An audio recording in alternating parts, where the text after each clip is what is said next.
start about what is this? What are we doing?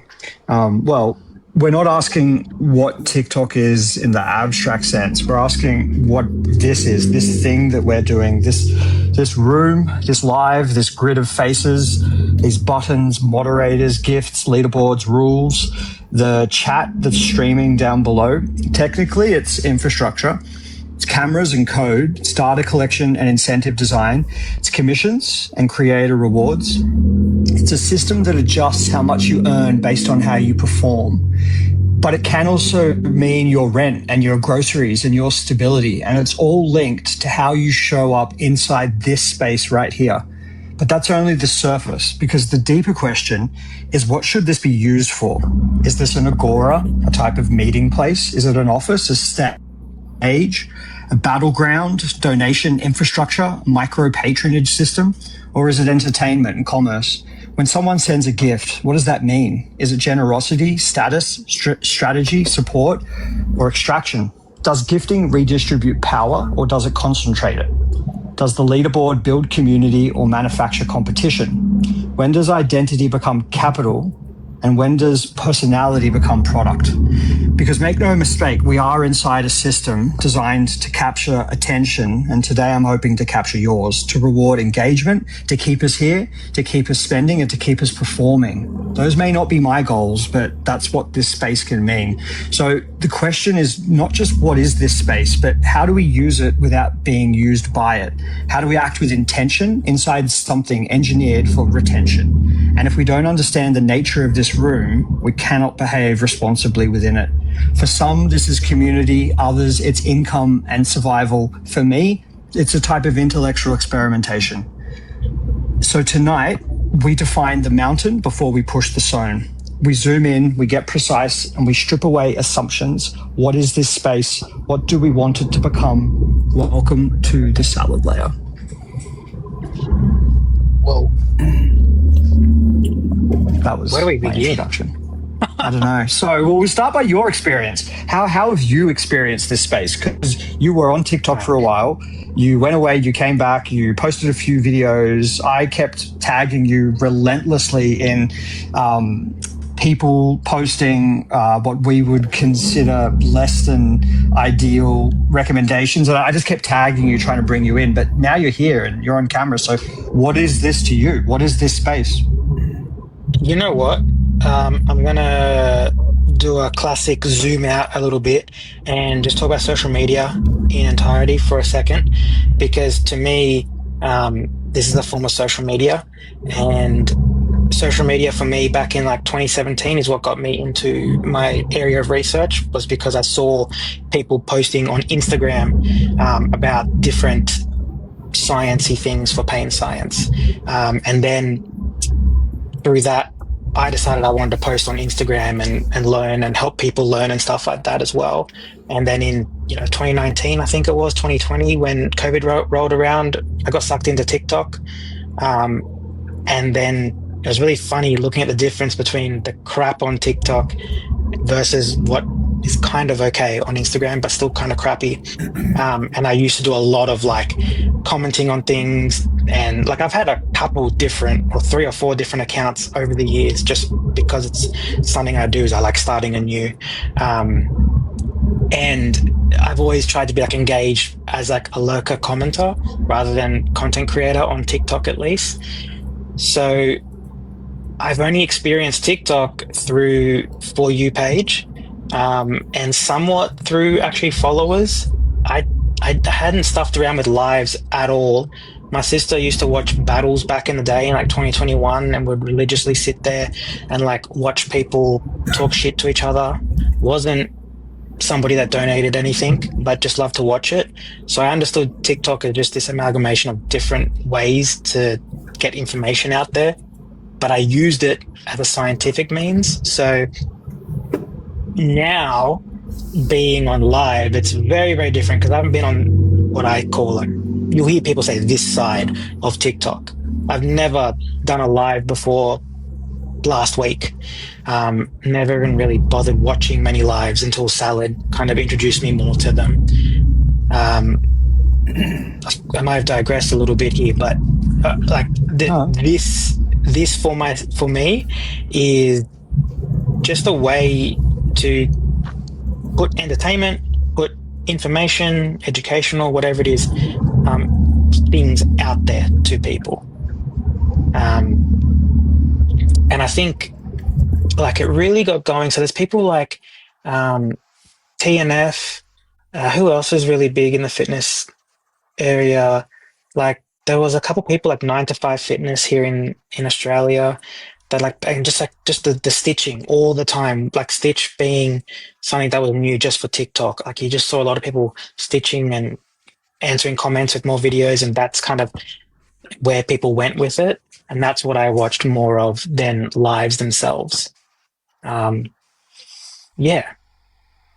I think that's a good, what is this space for you? I think the next logical question is, well, who are you here? So are you Andrew, the clinician, the researcher, the human? Are you all of them? Are you momentum minded?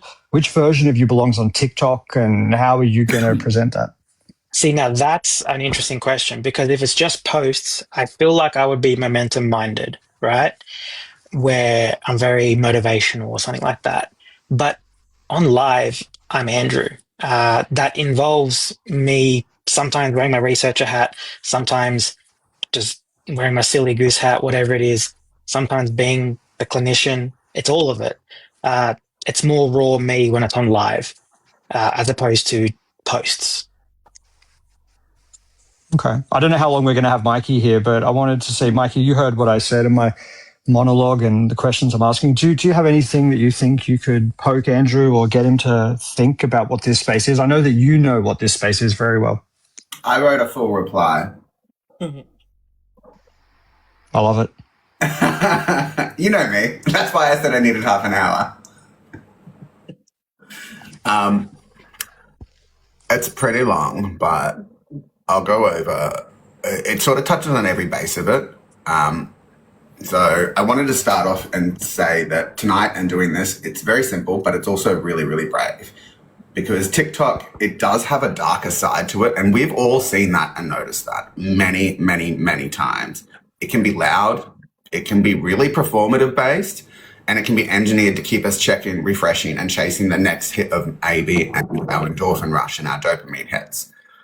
But the little bit of light that we have in the dark, honestly, it matters. And that's why we have kind creators. And I would say that's why kind creators are here. No matter how many times Bazzy likes to say sometimes he's not one. I think he is. Well, I'm not kind. That's why we have Team Melts. That's why we have the hummingbirds. They all matter. Friends with Salad just laid out very perfectly. This isn't TikTok in the abstract. This is a room. It's a grid of faces. This chat stream moving faster than thought. It's a leaderboard, a gift button. It's infrastructure, cameras, code, and it's also meaning. It's a human layer sitting on top of a machine. And that's what it really is. It's a layer of people on top of a machine that is built as the engine for them to do what they need to do in it. So I want to answer the question in a way that keeps us honest, but it's also going to keep us hopeful. This space is an attention system. And it's an attention system that rewards people with what repeats, repetitive cycles. We know from behavioral science that unpredictable rewards will shape behaviors, and the brain learns hardest when outcomes are uncertain. That's one of my favorite sayings. Now, I'm not going to quote any of the publications things come from, but I've got them if you need them. And then that's not conspiracy, it's learning theory. And that's for you, Momentum, because I know you love learning theory. But there's one publication that showed how unexpected rewards are especially powerful teaching signals for people. And it's a huge thing. When someone comes into a room and all of a sudden you're able to help them, that reward can be the thing that crosses the line for the person and saves their life. And whilst I was on the plane last week, one of the people who come in my room, who is a kind creator, who has learnt from what we do there, was able to walk someone down from taking their own life.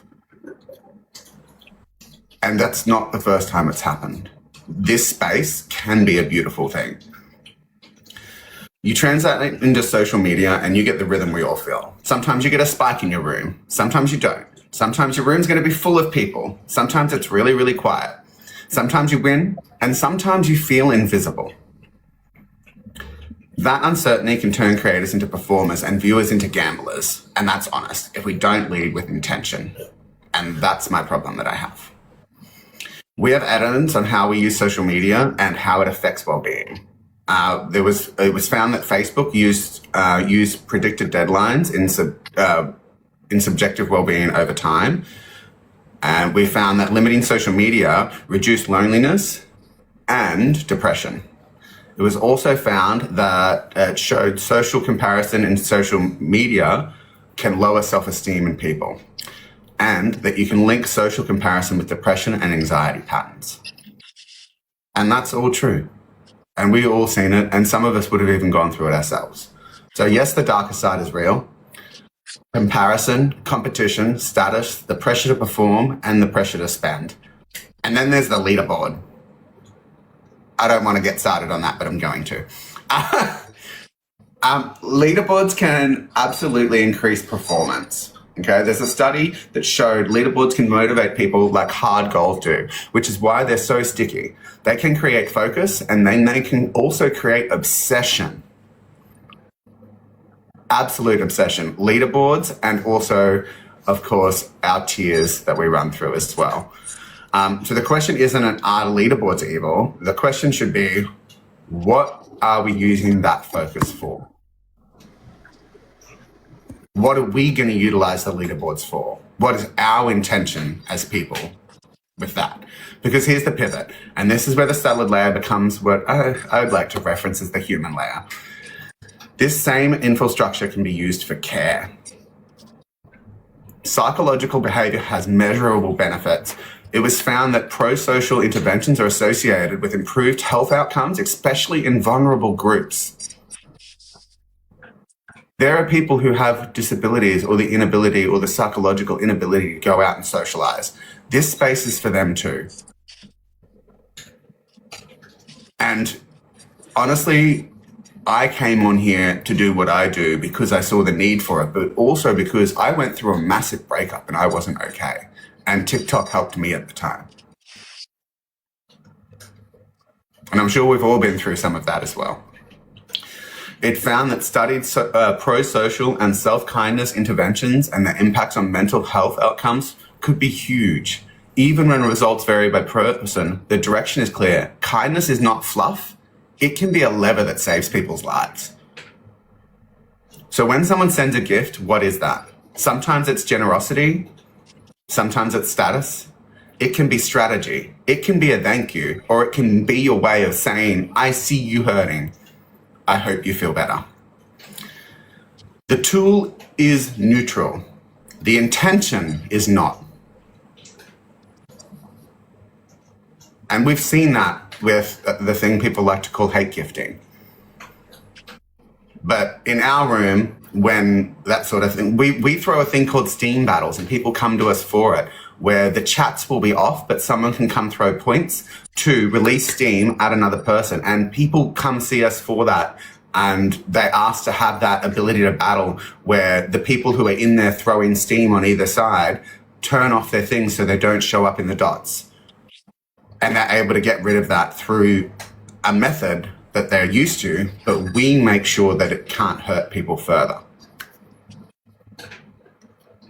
By not showing who's throwing, but that person still it enables them to get rid of their steam.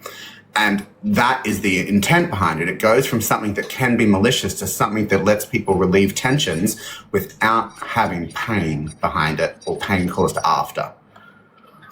And that's why we keep saying we are kind creators, because it's our job to take a system engineered for retention and run it with ethics.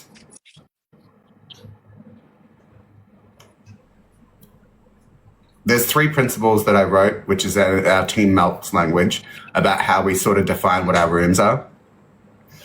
Clarity, consent, and care. Be clear about what your room is for, not vague. Don't bait. say this is a safe space. This is creator education. This is community. When a room has clarity, people relax. When people relax, they stay because they're not trapped, but because they're safe. We all hear about gifters feeling like they're trapped with somebody because of messages that happen in the background and on the sides of that, where they feel like they can't leave or gift somebody else because they'll feel like they'll get in trouble for it. There are spaces that aren't like that. 2, have consent. No pressure language, no guilt, no manipulation. Support is optional always. You don't build a healthy community by squeezing it. You build it by making people feel respected. And care. Protect your viewers and protect yourself. Moderate like you're protecting a lounge room, not a battlefield. Spotlight effort, not just spending. Celebrate quiet supporters, the sharers, the chat anchors, because they're the bones of the room, not just the gifters. This is where the hummingbirds come in. Because people think kindness doesn't scale. People laugh at it. They say it's too small. But Barangi Matari's hummingbird story is the blueprint. And I'm sorry if I said that name wrong. One drop of water again and again and again, because I'm doing the best that I can. That's what kindness creators are. 1 million small drops, 1 million people choosing to uplift instead of extract, 1 million people choosing community over chaos. So tonight, I want this room to be an experiment, but not how big can we get, but how human can we be inside the machine? Be vulnerable, be open, talk about your experiences of why you are the way you are. Because people fall in love and care for people that show their love and care and what their journey took. How do we turn gifting into gratitude instead of ego? How do we turn the leaderboard into a scoreboard for community effort, not a weapon? How do we build a grid of faces that feel like a family every day? Kind creators are family. We don't compete to crush each other. We compete to lift the room. We don't hoard power. We distribute it with intention. We teach, we grow, we learn together. Welcome to the salad layer. Welcome to the Team Melts layer. Welcome to the hummingbird layer. Tonight, we define what this space is and what we want it to become. And then we build it one damn drop at a time, and we do it together.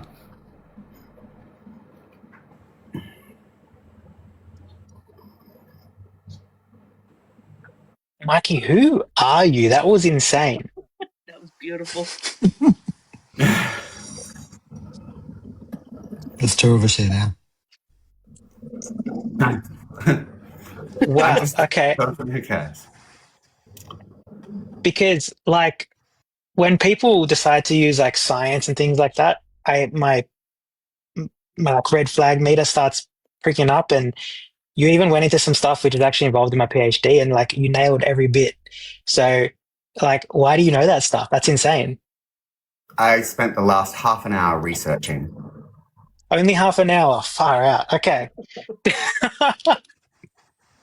I know a bit of it anyway, and I work in psychology and psychiatry as well. So I've got a history of it. And I was also in the military for 12 and a half years as a communication specialist, plus other things. So, there we go. That makes so much sense. and I've also had, honest and open, I said, I've also had a lot of trauma in my life. I like that you brought up the safe spaces as well. And it's interesting how you mentioned as well how you use TikTok, I don't know if it was this live platform, but as a way to get through a breakup, if I'm not mistaken, I heard that correctly. I did the same thing a couple of years ago, and it's crazy what it can bring us in those times of need, right? Yeah. Hugely. Yeah, you And what- covered so much. I can send it through to you if you want. I know Yeah, you like that'd be that one. awesome. I would like that as well. Yeah, easy done.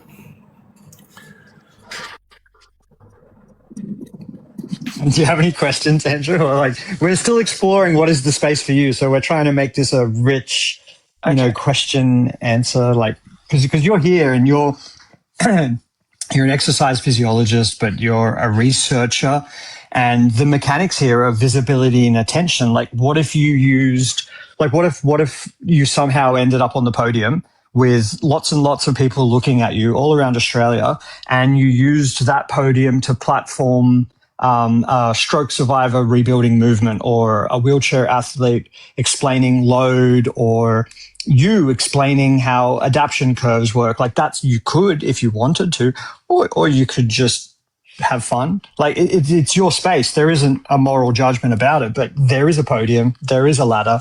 And yeah, these things are part of this space. And so what are your thoughts about that? I mean, like, if I was to use this for anything, it would be an organic way to, maybe get some of my own research out there, and the stuff that I do know in my area, make it more digestible for people. That would be really amazing if I could do that. And then maybe even make it a space in which, if people are seeking care, they can get some answers for free, even things like that. And if they need to voice something, have that chance to voice it to somebody that wants to listen as well. That'd be amazing, because I love meeting new people personally and hearing stories of what's going on with their lives and just chatting the shit. So it's like this whole thing, this live, if it's something that I could organically, get some extra reach on, and, talk to more people as I keep going, then I could see it as something that would be more a way to advance my research in a selfish way, and then also give people online healthcare in a way as well. But then also just give people a safe space to be silly and come and have fun all at the same time. You might need to segment the two things, but I've, like, the way Mikey was just talking about, like, teams and, like, people really thinking hard about how they run their lives. I've never viewed TikTok like that before. These numbers that are popping up on the screen, little GIFs coming up, I've got no idea what any of this means. And to me, it's nothing tangible that I can do something with, or that I understand at the moment. But for some people, it's livelihood, which makes complete sense, right? So this is something additional to what I already do.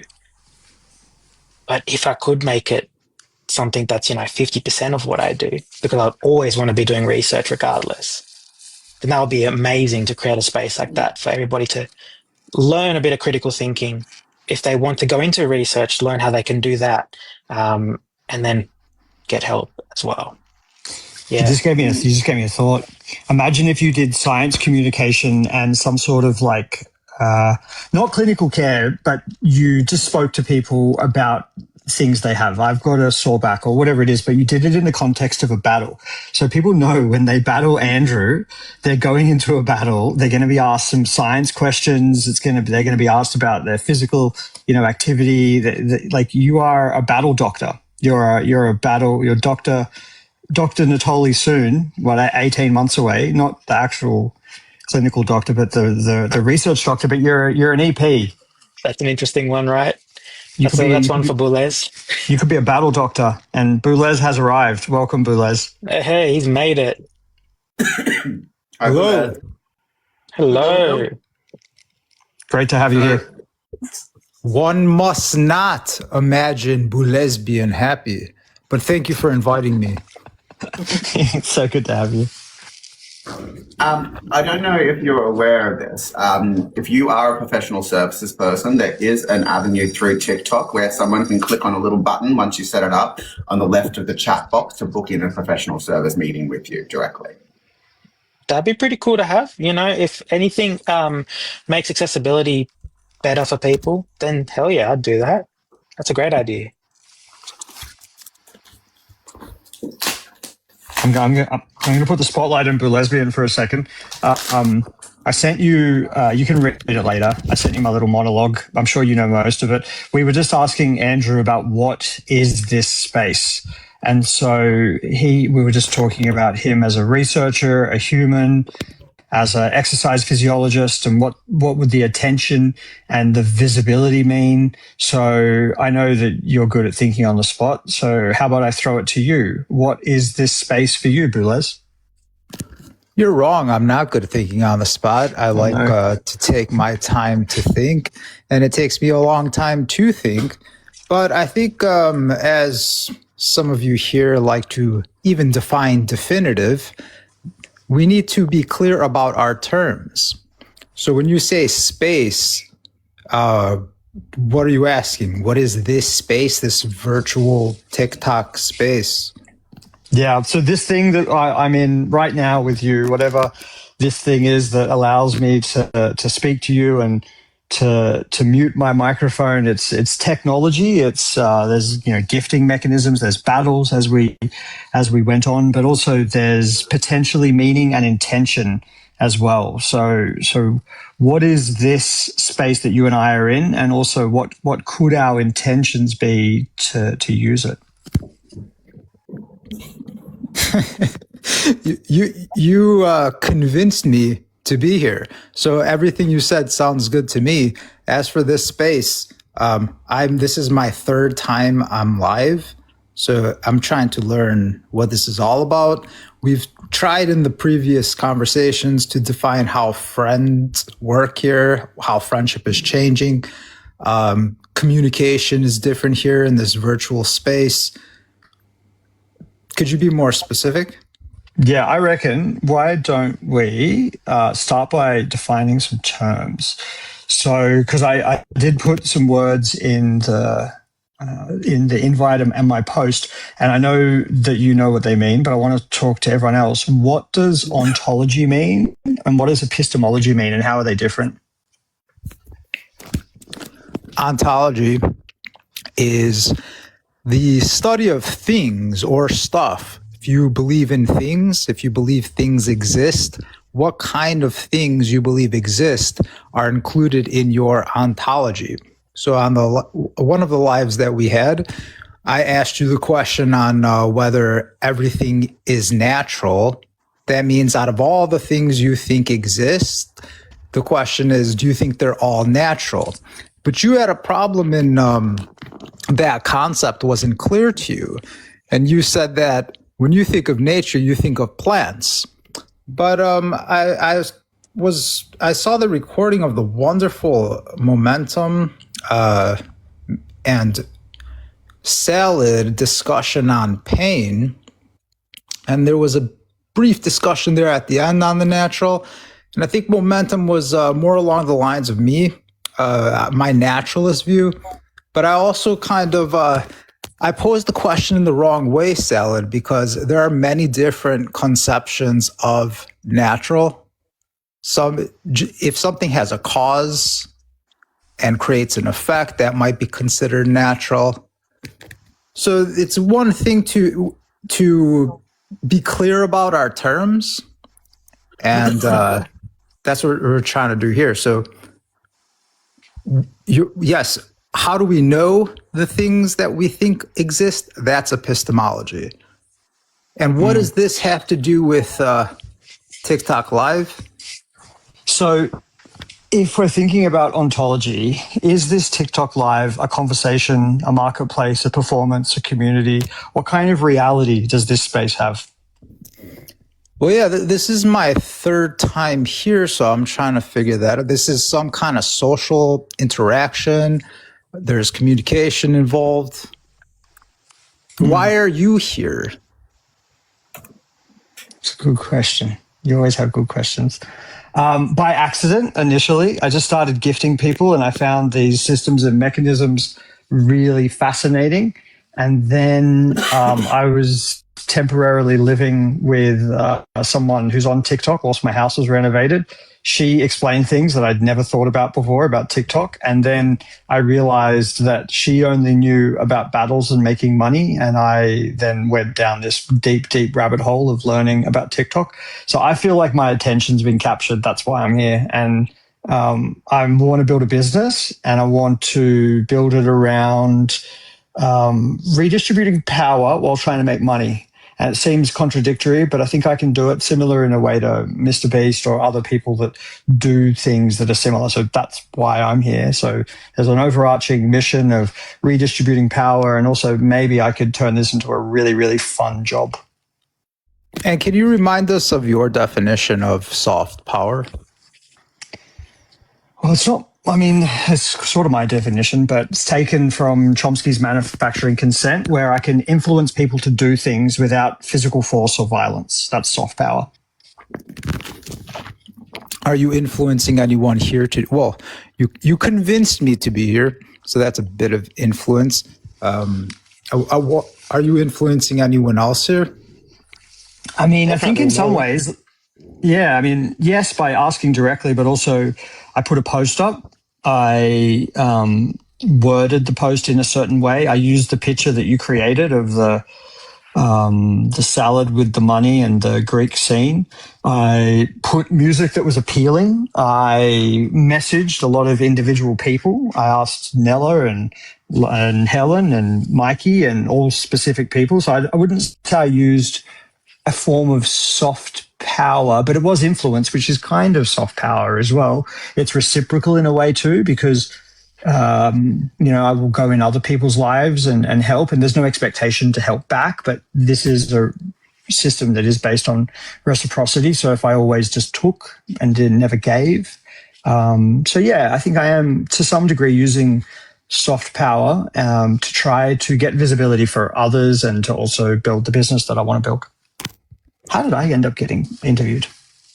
I heard Boulez was going to be here, so I showed up. Yes. So I used the soft power of Boulez arriving, and many people are here. Well, nice to see you again, Thor, and nice to see you all. But I'm having a terrible day here, and I was not in any safe space, and this space doesn't really feel safe to me either.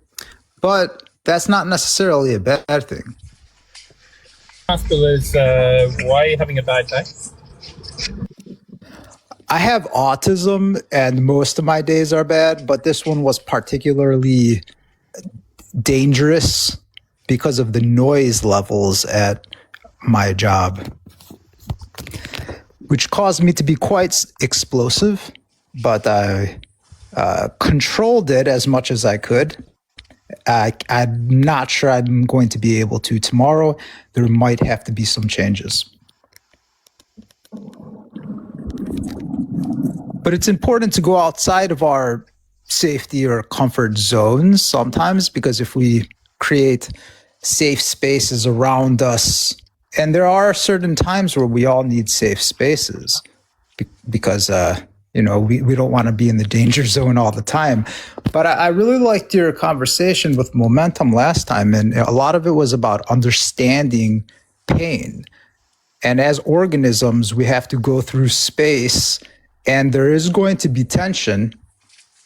And to expand, to enhance ourselves, we have to resist. That's the way that Nietzsche defined happiness.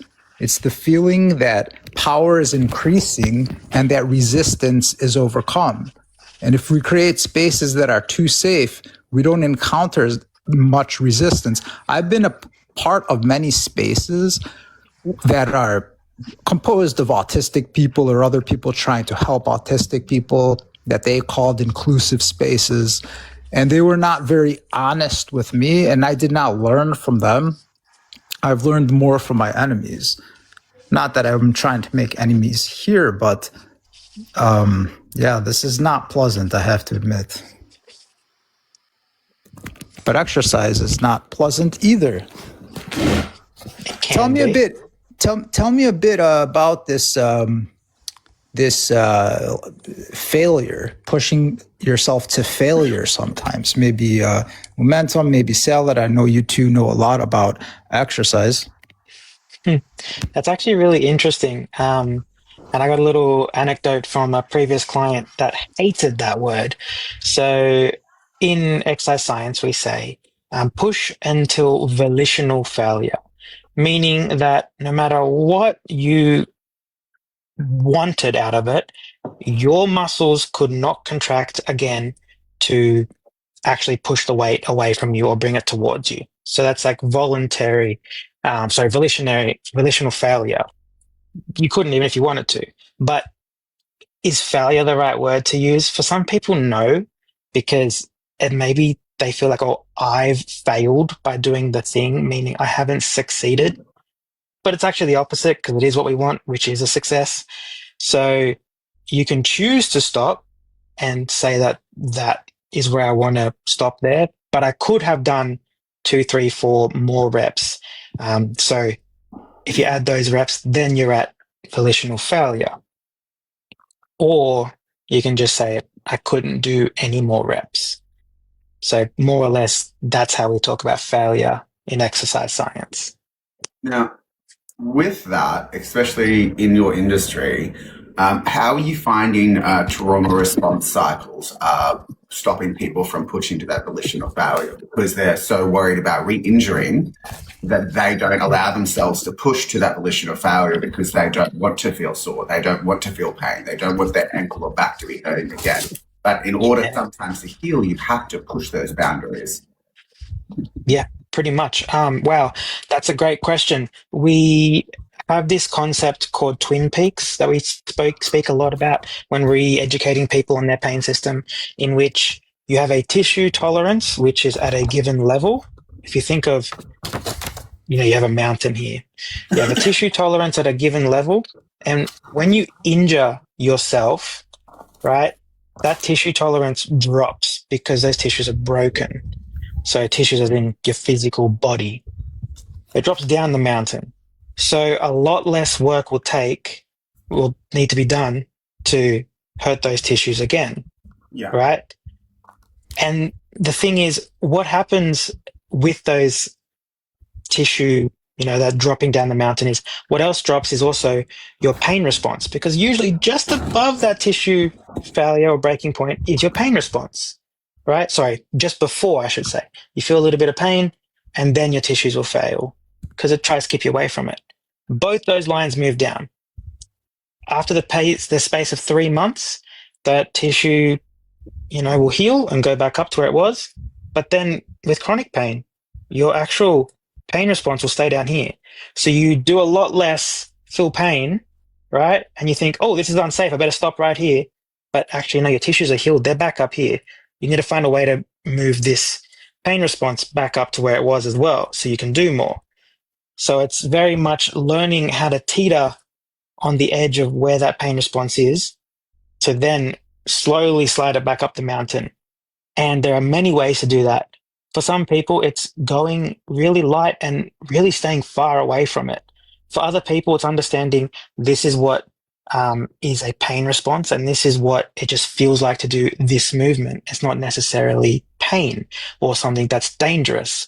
And it's very, very different from person to person on how you do that.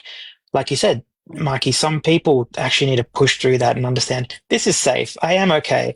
And I have to prove that to them through them doing movements and things like that and feeling safe in a safe space and yada, yada, yada. And then other people, it's the exact opposite, where it's like, hey, let's just find out what we can do without even touching pain at all. More and more studies are coming out showing that painful exercise is just as effective as non-painful exercise in getting that pain response back up the mountain. So it doesn't matter which way we do it. We just got to find the way that's helpful for the person in front of us. And that's where I want to bring you on to what I was saying before about the human's ability that when you have had trauma and you have built those neural pathways around the trauma, because that's what keeps that pain response down. It's that neural pathway that for 6 months you weren't able to do this. And then you've got to build that back up. And the best way to build that up is by little bits of dopamine hits and endorphin hits and stuff like that of, okay, I still went to the gym today. I didn't work out hard. I succeeded. Those little tiny things of success or gifting can help build your resilience back up and help fix trauma. And this is how it relates to TikTok. Yeah. I like that link. Absolutely, because resilience is a part of it. And understanding that you can come back from whatever setback. Because everyone can access TikTok. We can all heal here. We just have to find the right spaces. Yeah, which brings up another interesting point in my mind of it's really easy to become a part of a community that is, in a sense, like self-loathing. I know that there's a lot of people out there in which they have a genuine disability, but instead of working to overcome it in the sense of being functional with their lives, it becomes their identity. And there definitely needs to be some sort of way to cut through that, to have somebody say like, hey, this isn't helpful now. And there are other things that we should be doing instead. So it's interesting. A case study on this, and I know he'd be happy for me to talk about it. Very, very much so. And his name is Mumble Master, or King Mumble, and he has a stutter. He came to me and said, I don't know what I'm doing wrong. There aren't people coming into my room. And I said, look, are you embarrassed about this? And does it define when you do stutter that you feel like you're stuffing up, and then that's causing another trauma and you feel like you're not doing enough or being enough because of that? And he said, yes, straight up, yes. And I said, you're at the point where you understand and acknowledge that that's part of who you are, but you're struggling with presenting that in an online space. And so after talking with him, he changed his whole bio to acknowledge and honor the fact that he mumbles and stutters. And people come in now to show him support, and he's healing now in a completely different way. And he's able to have those small wins, those people that come into his room every single day. That helps build that system back up for him, where those new neural pathways are being built through gratification processes that he's able to do online here. So the system previous to him being able to do that was breaking him further. But now the system is fixing him and helping him build himself back up. Yeah, that's excellent. And I think that is bloody beautiful, right? And my question back to you is, what happens once he's fixed? What does he do then? And that's the beauty of what is here on TikTok. He can heal and then teach, grow, learn. And that is our motto. Teach, grow, learn. Yeah, so where I get a little bit worried for some people is that it can become their identity, in the sense that without that thing now, they are nobody. So they became somebody via TikTok or social media. And without that, they are nobody. If I had to draw a parallel, like let's say you took a pill to help a cold, and you're like, okay, cool, I'm back to baseline now. I'm doing really well. Or like, I'm better than before, not back to baseline, but better than before. Once you're there, should you keep taking the pill, or is that a bad idea? Do you know what I mean? Like, something does have to change at some point once you've achieved something. And not that I'm disagreeing with you at all. It's more so I see it where people rebrand, like I could become the ADHD clinician or something like that, you know. But that's just a part of me that isn't me. Momentum. This is great. I love what you're saying here, Mikey. I appreciate your question about the injuries. I was thinking along those same lines in terms of getting outside of our comfort zone without getting injured. And momentum, what you're saying here is very prevalent among the so-called autistic population, because there's a debate between identity first and person first language. And you're pinpointing the exact issue. People that prefer using identity first, which studies show in Australia, this is pretty close to consensus, at least among the speaking autistic people that participate in research studies. They prefer to say that they are autistic rather than they have autism, because they want to think that autism is an intrinsic part of their identity. Whereas people that believe that they have autism think that is just part of them. And this is just with Australians that participate in research studies. And other disabilities are different. Different disabilities prefer person first, saying that they have a disability. And with the ADHD population, I see both. There are some proposals to try to engineer a term that is identity focused, but I agree with you in terms of my disability, and disability is another one, whether it's ADHD, autism, or other disabilities, where there's a debate for each person and each type of disability, whether they consider that a disability or just a difference or a disorder, dysfunction. Yeah, like that's pretty much what I'm getting at, Boulez, and I don't think there's anything wrong with identifying with your autism or your ADHD in that sense. Like sometimes we can say something like, it's not that deep, bro. And it's definitely not. It's more so social media, unfortunately, has this ability to create like a better words, like a cesspool of people identifying with their diagnoses and not being able to understand life outside of that. And that's when it can become a problem, which is not what you're saying, Mikey. I understand, obviously, it's helpful to put those things in your bio and it's helpful for people to know who you are and bits about you. I'm just brought this up simply because I've seen it plenty of times. I see it with dissociative identity disorder where people learn about it and they learn about like splitting from like borderline personality disorder or something. And all of a sudden they're like, oh, I have this thing and now I've got an identity and I can be a part of this group. And it, unfortunately, it's a bit fake, but people just want to be heard and it gets really messy sometimes. That's unfortunate. We need a way to cut through that in some way. That's why he comes back in and checks in with me every single week. And we visit what he's going through. And everyone who's ever come and asked for help with their bios or anything like that, they come back and they give me feedback about what's going on, how things are moving along. And then I'll be like, okay, now, this is the biggest thing. And I said this earlier. Your trauma, your past, and your history is part of Teach, Grow, Learn. Share the parts of your story that you are comfortable with. His next step was sharing that he went through that in order to be where he was. And then his step after that is to not focus on that and focus on who he is now that he's been healing from that, and then tell that story about the healing and then move into the next part of his journey because he's already got the community that's there and honors him and helped him heal. He doesn't need to focus on the thing that he felt was his disability that he identified with. I agree with that completely, Mikey. This does get a bit into epistemology too, in terms of learning, because sometimes we have to figure out if there's a fact of the matter, whether somebody is claiming to have learned something, and perhaps that might be detrimental to somebody else. They might claim that I've learned some truth, and with that truth, that might not be consistent to cooperating with somebody else who has a different truth that they believe in.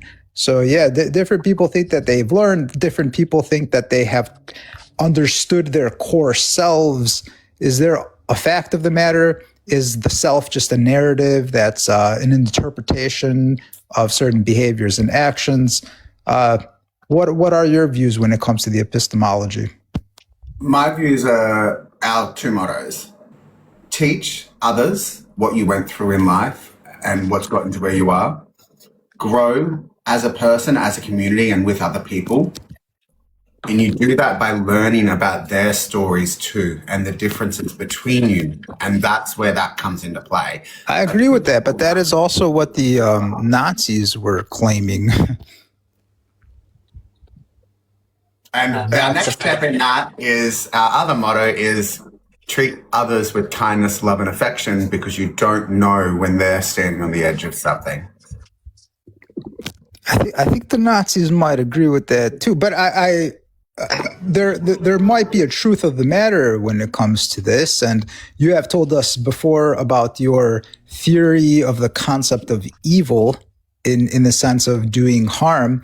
But again, I'm not a postmodernist here, and I don't believe that everything is relative. There are just different perspectives, and it's hard to have facts when it comes to whether somebody says that they have that they love, and because of their love, it causes some consequences. But I guess in our Western Australian society, there are preferences when it comes to a shared community and identity. And that's where I would say this, honest and factual. Do you think I'm a Nazi? I'm not sure. I don't know you. No, I'm joking. No, I'm just saying that that in Nazi Germany, they were claiming that they were teaching each other, that they were growing, and that they were learning, that they were loving each other. And You from need a our moustache for that, Mikey. You don't have a good enough moustache for that. And that's my point. There is knowledge that can be derived from every single time in history. Their actions that they took were different to the actions that we're taking in regards to what is our motto. Our motto is derived from making safe spaces with people and treating people. Yeah, they thought that there were certain threats to their people, so they were trying to create their own sort of safe space. You mentioned that evil was defined by the intention to do harm, and that was Hannah Arendt's point, because she saw that in Nazi Germany there were plenty of people that were facilitating this machine of destruction, and they didn't have the intention to do harm. They were just fulfilling some kind of bureaucratic roles. Can I just step in and say one thing? Yeah, my mind went a bit crazy when you mentioned the Nazis as well, because I can understand why you may say that, as if to say we need to check ourselves as well to be careful with what we're doing just in case. That's how I interpreted it. Yeah. Now, I love fallacies and I love biases. And one of my friends has told me about a fallacy before, which is literally called like reductio ad Hitlerum, which is like, oh, the Nazis had this idea, therefore your idea is bad. And I'm not trying to commit what we call the fallacy, where you just call out a fallacy and that's it. But I'm also wondering, like, is it false equivalence to say that what Mikey's doing is what the Nazis were doing? Is this the same as reductio ad absurdum? Not quite. It's specifically for Nazis, in which to say, like, it's a reduction to Hitler himself, to be like, whatever you're saying is invalidated because Hitler did that thing, actually. No, I was just questioning these principles based off of the so-called safe spaces that I have been part of before, where in these safe spaces they were claiming to love, and they were far from being Nazis. Perhaps I shouldn't have used. That's a notoriously bad example to use Nazis for anything. So I think it was a good referential point to do it. What I would say is exactly what you touched on before, that others will have different experiences in different spaces. You also had different experiences in different spaces. And don't put that teapot kettle lid on top of all experiences in all spaces, because you haven't experienced them all yet. Yeah, there's no such thing as a universal safe space. One safe space for one community will not be safe for another community. And we try to build a safe space here, but my moderators have to mute people and have to block people sometimes because their version of the safe space is different and they're not okay with that space being what it is. Yeah, like I've been excluded from safe spaces on university campus because I present Nazis have masculine features, right? So, wait, what was that, Blaise? Like that. How did that just appear? Do not be a safe space. I see it. That's beautiful. I mean, they had a safe space to be Nazis, you know? I would just be very careful with that sign being up, Salad. Yeah, how did that come up? I don't know. even see the sign. There is no sign. It was all an illusion. Oh, okay. That's what I thought. It's just your ontology. I was have to say, malfunctioning. I jumped into a few TikTok lives, and there were plenty of them that they're not. Mikey and Salad, what you're doing is very unique. There is no small talking in your lives. I've jumped in some lives that they're literally small talking. Yeah, that's crazy. Which is fine, but yeah. I can't stand.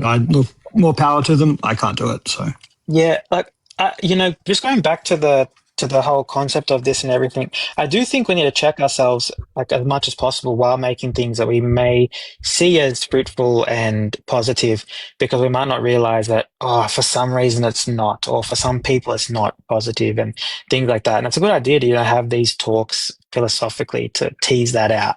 I've seen it a lot of times when communities that I've been a part of and then either been forced to leave from or chose to leave because they became so niche and almost policed in a way that I was like, this is no longer fun for me, and it's become quote unquote unsafe.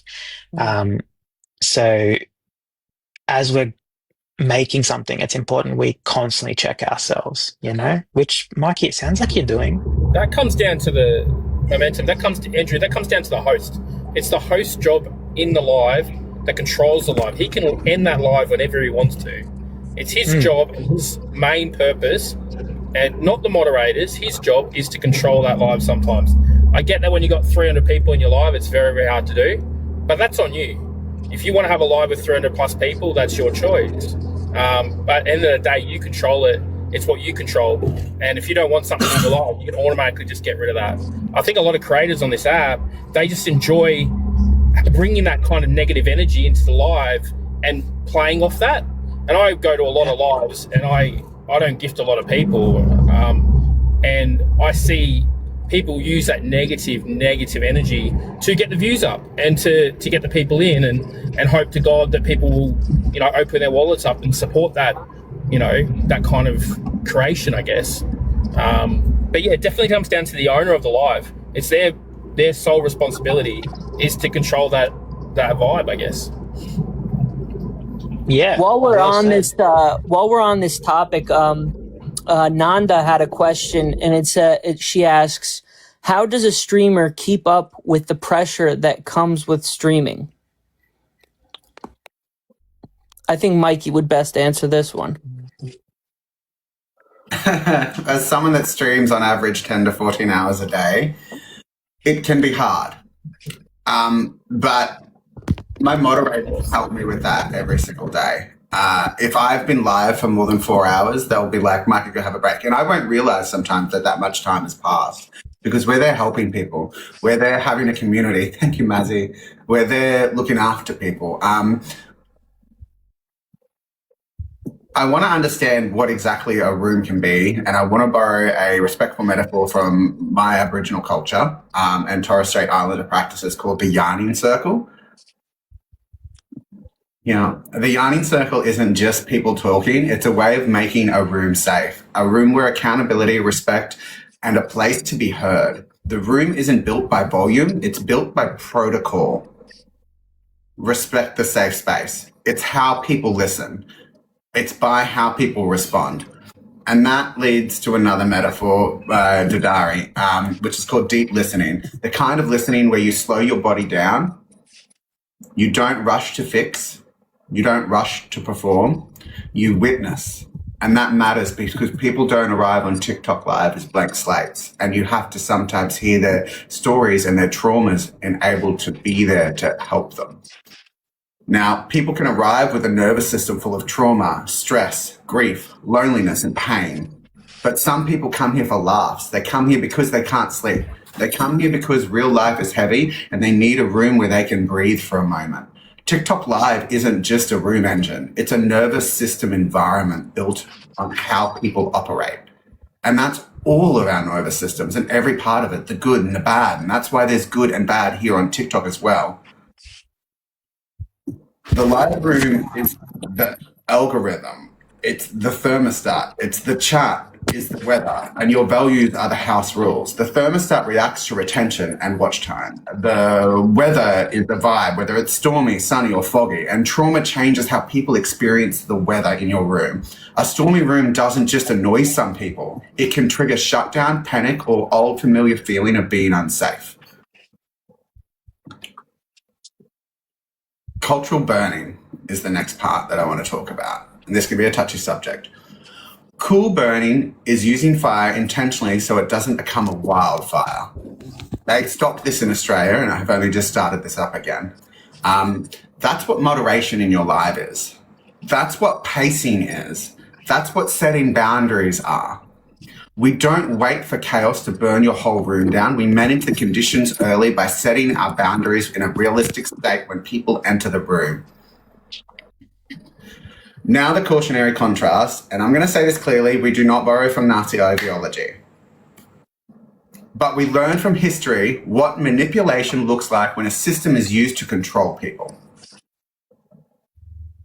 People should always have their freedom to teach, grow, learn in whatever way they want. We provide an area where they can come to try and be themselves in order to listen to us and our stories, so we can sit in that yarning circle with them, and hopefully it helps them heal. Totalitarian systems used propaganda to censorship to shape what people believed, to punish dissent, and to normalize cruelty. That's the dark version of room making. Not safety, but control of people. Not community, but coordination through fear. Not truth, but manufactured reality. And here's the truth. This is our team melts line in the sand, and also it sits with a lot of other ideologies that we have here as well. We don't run rooms like that. We don't use humiliation. We don't dogpile on one person. We don't bait. We don't turn pain into entertainment, and we don't pressure when someone needs support. We use the room like it's a yarning circle. We be respectful, accountable, and a safe space to be heard. We use the room like the Dodari. We slow down, we listen deeply, and we help people feel whole again. We use boundaries like cool burning. We manage the heat before it harms. We use choice to make it a safe space to teach, grow, and learn, where kindness is the minimum and our community is always over chaos. Because the chaos will always be there, but our community can be there too. Mikey, have you heard of clinical yarning? Yeah. Yeah. I learned about that a couple of years ago while on a trip to Northern Territory for a conference. And it's mad important that we talk to Aboriginal people in a certain way when they're receiving healthcare. And it should be the same way when you're talking to your audience on live, right? There's different populations, for lack of better words, that's going to come to you. You got to speak to them in ways that maybe they want to be spoken to, need to be spoken to. That's exactly my point. Understanding history, past, and culture that defines how we teach, grow, and learn with other people. Someone from African descent, or someone from Aboriginal descent, someone from Greek, Italian, Irish, French, all of those could be different. The person who has an Italian mum that was too strict on them would be completely different to an Aussie mum who was too strict on them. And understanding the cultural history behind how sometimes that looks or is treated defines how treatment or a safe space and the ability to teach, grow, and learn works. And part of that is I always have to teach, grow, and learn too. So I say, teach me about your culture. Yeah, it's very, maybe you've heard of narrative therapy. It's very narrative therapy-esque, where it's like, what's your story? Let's hear and listen about that first before we talk about anything else. Yeah. You've taken some interesting concepts and put them into play from the science. It's really intriguing for me. Is there a truth? Is there a grand narrative? I love what you both are saying here, Mikey, and I'll bring in another cultural element based off of what you're saying. There's this Sanskrit word tapas, and this is heat, but it's the heat that purifies. It's the heat that we go through when we do any sort of discipline, whether it's exercise or intellectual, spiritual exercise. And this type of heat helps us grow, teach, and learn. And this kind of controlled fire is important, and managing this fire is very important too. But sometimes people might have different narratives on what the right amount of fire is. And that's why you have to be willing to teach, grow, learn with each other, because some people don't have the ability to learn or teach or grow. And that can be caused by trauma, stress, abilities or inabilities to do certain things. So someone might not want to learn about a specific thing because of trauma in their past. Someone might not be comfortable teaching everyone about some stuff that happened in their past, but they'll be comfortable talking one-on-one. And that's why I make sure that people know that my DMs are always open if they want to talk off the app as well. They don't always need to do it in that social environment. And we have a code word in our room where someone can come in and say apples, and I'll immediately turn my head to one of my other things so that they can talk to me on there. And my chat will be like, let us up in boxes, and they'll jump up in boxes. They'll run my live while I'm making sure someone's okay.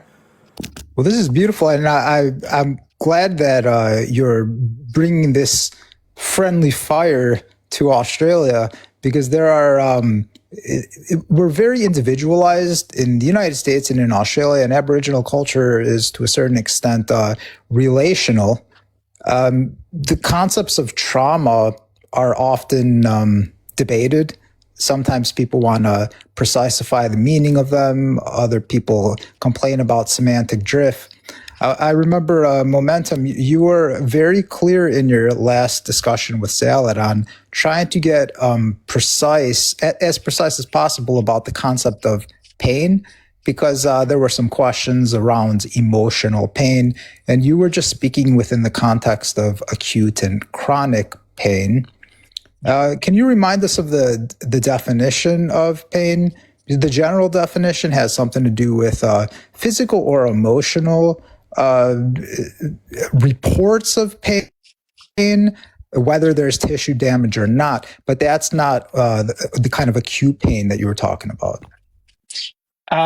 Well, there's lots of different ways to classify pain, but definition-wise, the best we've got is it is a negative experience, which can be emotional or physical.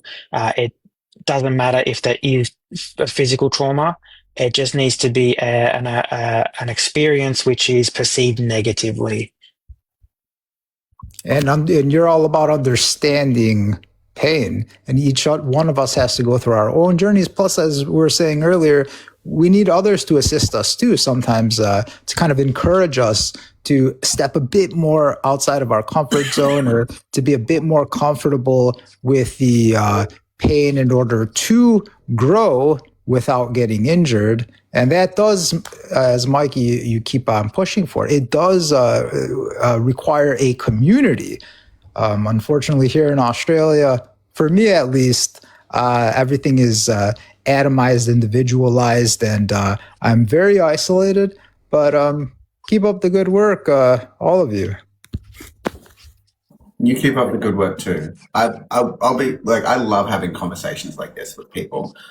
And something that I say to people is, I mean, this is a hard one to say sometimes, but trauma sometimes builds emotional intelligence and capacity. The amygdala, I don't know how you say that word properly, it learns what to hear really, really fast. And your hippocampus can get disrupted, and your memory isn't stored as past event, it's stored as still happening. And that happens with people all the time. Your prefrontal cortex can go offline under threat, so you can't think your way out in a moment.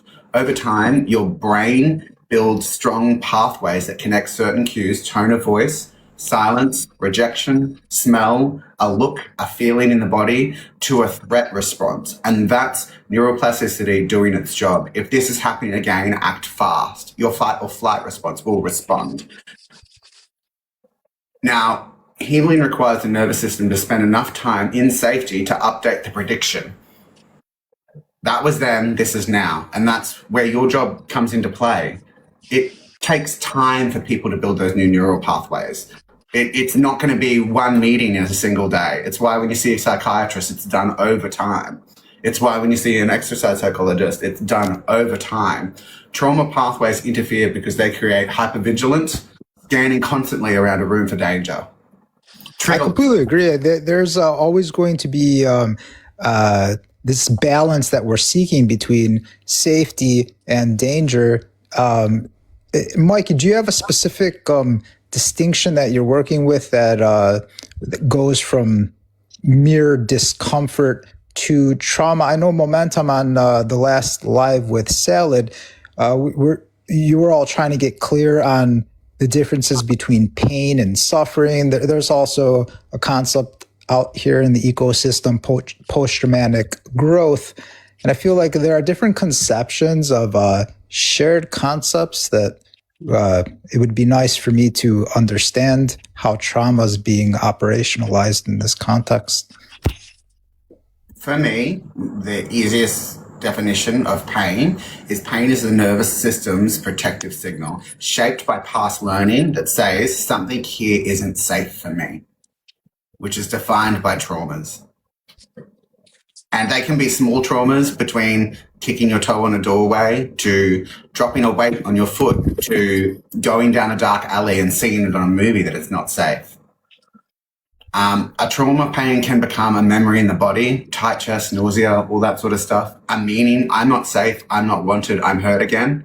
Walking into a room and feeling like you can't come up into a box. So I'm sorry, Mikey, is pain just trauma? Are they identical? I think they grow and define together, because trauma causes pain, which is it's a loop and a cycle, and to heal you have to break that loop. But if for many people it's difficult to figure out what healing would entail. For example, I've started this job a couple months ago, and I've increasingly experienced trauma. And I have gotten another concept that gets thrown around very frequently, especially in autistic spaces, is burnout. And this is from often the accumulation of trauma. And I have been, quote unquote, burnt out, not just because of work, but I had to shut down in terms of not being able to go to work because of these spaces being inaccessible. And I wonder, tomorrow is going to be, again, traumatic, because I know there are many different sources of trauma, but one in particular that is very loud is going to be there again tomorrow.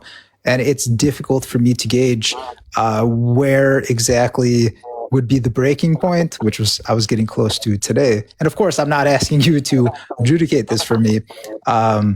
But thank you for clarifying all these concepts, because it is helping me understand. And Momentum too, it was very important for me to hear that live with you and Salad last time, because I really liked how you were performing a kind of interoception when you were saying, oh, I realize now my back is hurting a bit on the right side, and I've been sitting down, and this shows your deep understanding of pain. And the more interoceptive awareness we have, the more understanding of the limits of our own pain, and what is conducive to growth and facilitates growth and teaching others, and where we should stop because we might be getting close to injury. Yeah, definitely. I think, yeah, go ahead, Mikey. There's something that I work with people, which is, it's called my rewriting theory. And this happens when you repeatedly experience something. Number one is safe exposure, to trigger something in small doses, not flooding. So if that person is the one that's triggering you, try reduce your amount of time around them. Two would be co-regulation, a safe space or person with a steady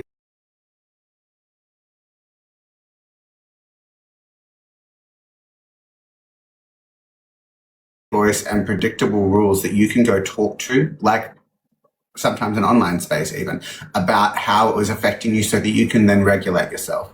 Give it a new meaning. That reaction makes sense because honestly, that person pisses me off. And I'm safe now because I've walked away from them and it's not causing it anymore. I don't need to continue to allow it to live on in my brain. Oh, this is great. But when it comes to work and these people are paying you, 1 and 2 aren't going to apply for me because I've been stationed in a specific space. And because of autism and various other aspects of my life, I don't have support from friends or from other coworkers.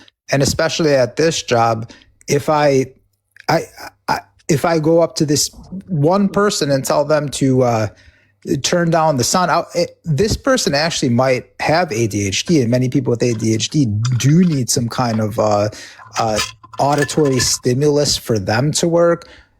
Part of this is that I don't want to interrupt their productivity. It might be destabilizing for them if I tell them to shut down the work, but even more for me, because I don't have just sensory sensitivities. I have difficulty in social interaction and communication. So if I go up to them and tell them to turn their music down, it's going to actually create destabilization for me, because it's going to create unpredictability in terms of my future social interaction. And I've been told a lot through autistic spaces, so-called inclusive spaces, to advocate for myself. But that is also dangerous too, because many people, let's say I'm in the United States, that's where I'm from. I'm now in Australia, but I lived most of my life in the United States. And they used to put the responsibility on the African Americans. Why don't you just take responsibility and advocate for yourself instead of working at a systemic level? And of course, as you said, Mikey, you're not trying to change the world overnight or change TikTok overnight. This is going to take plenty of time. But I've been trying to advocate for myself for too long, and I've been burnt for too long. There needs to be some kind of systemic change and some infrastructure for people with differences to be able to communicate. And these moves that you're suggesting here, they do work for other people, and that's great. But for my specific situation, there is no one that I can go to speak to. And I can't make any moves tomorrow because I've been situated next to a source of sound. So any kind of advice would be very helpful for me.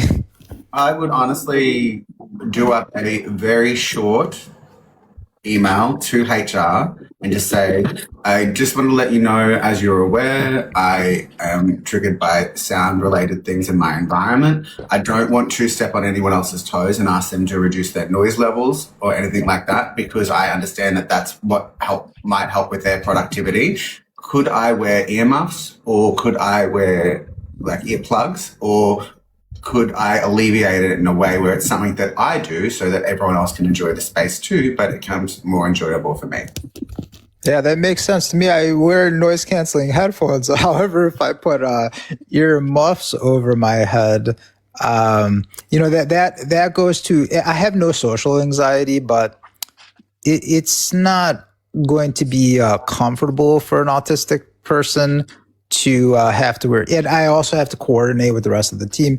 There are too many complexities. And even if they move me to a different area, there's going to be something else that bothers me. For many autistic people, it's not just sensory stimuli that are associated to one sense. I also have sensitivity to light. And my coworkers might think, hey, we moved you to a different space. Now you're seemingly uncomfortable about this other stimuli. And that's where when it comes to autism in particular, the social model of disability is often a bit idealistic, because you can change as much as possible about the environment, and still there might be some deficit or dysfunction. But yeah, this is just my case. What you're suggesting is very useful to many other people. And that's the thing. Regulate yourself in order to match the environment that is already there as much as you can. Some light tinted sunglasses, earmuffs. I know it's not going to be super comfortable, but you have to weigh up the pros and cons of feeling more comfortable in that environment and not feeling like it's detrimental to your workplace and worrying about people having to change for you. The environment is already there. That is the work environment. Asking them if you can do those things in order to be able to work in that environment, and say, hey, is it okay if I wear light tinted sunglasses and I put earmuffs on? You don't have to wear the earmuffs the whole entire day. You can take them off, and then you can do that safe exposure where you trigger exposure to it in small doses. Yeah, I've been told that there's actually research on individuals with autism that have sensory sensitivities to get brief exposure, and the research, although it's not, it hasn't been replicated. It shows that this kind of exposure, so-called exposure therapy, doesn't work. There is also a controversy over applied behavioral analysis that people in the autistic community consider trauma-inducing, and that operates from the same logic that you just suggested. It's if you take children and you try to tell them in low doses, stop stimming, and we'll give you some kind of positive reinforcement, the more you can look at people in the eyes. And there's a debate around these things. I mean, there are plenty of people, Mikey, that agree with you in terms of allowing autistic people to step slightly outside of their comfort zones out of long periods of time. That will be good for them in the long run. And there are others that are saying, no, we have to protect these people and create as safe of spaces as possible. These are just the autism. They can't put you in a room with a locked door with no noise and no light in there. You need to say what your comfortabilities are. If you're not wanting to do safe exposure, keep your headphones on.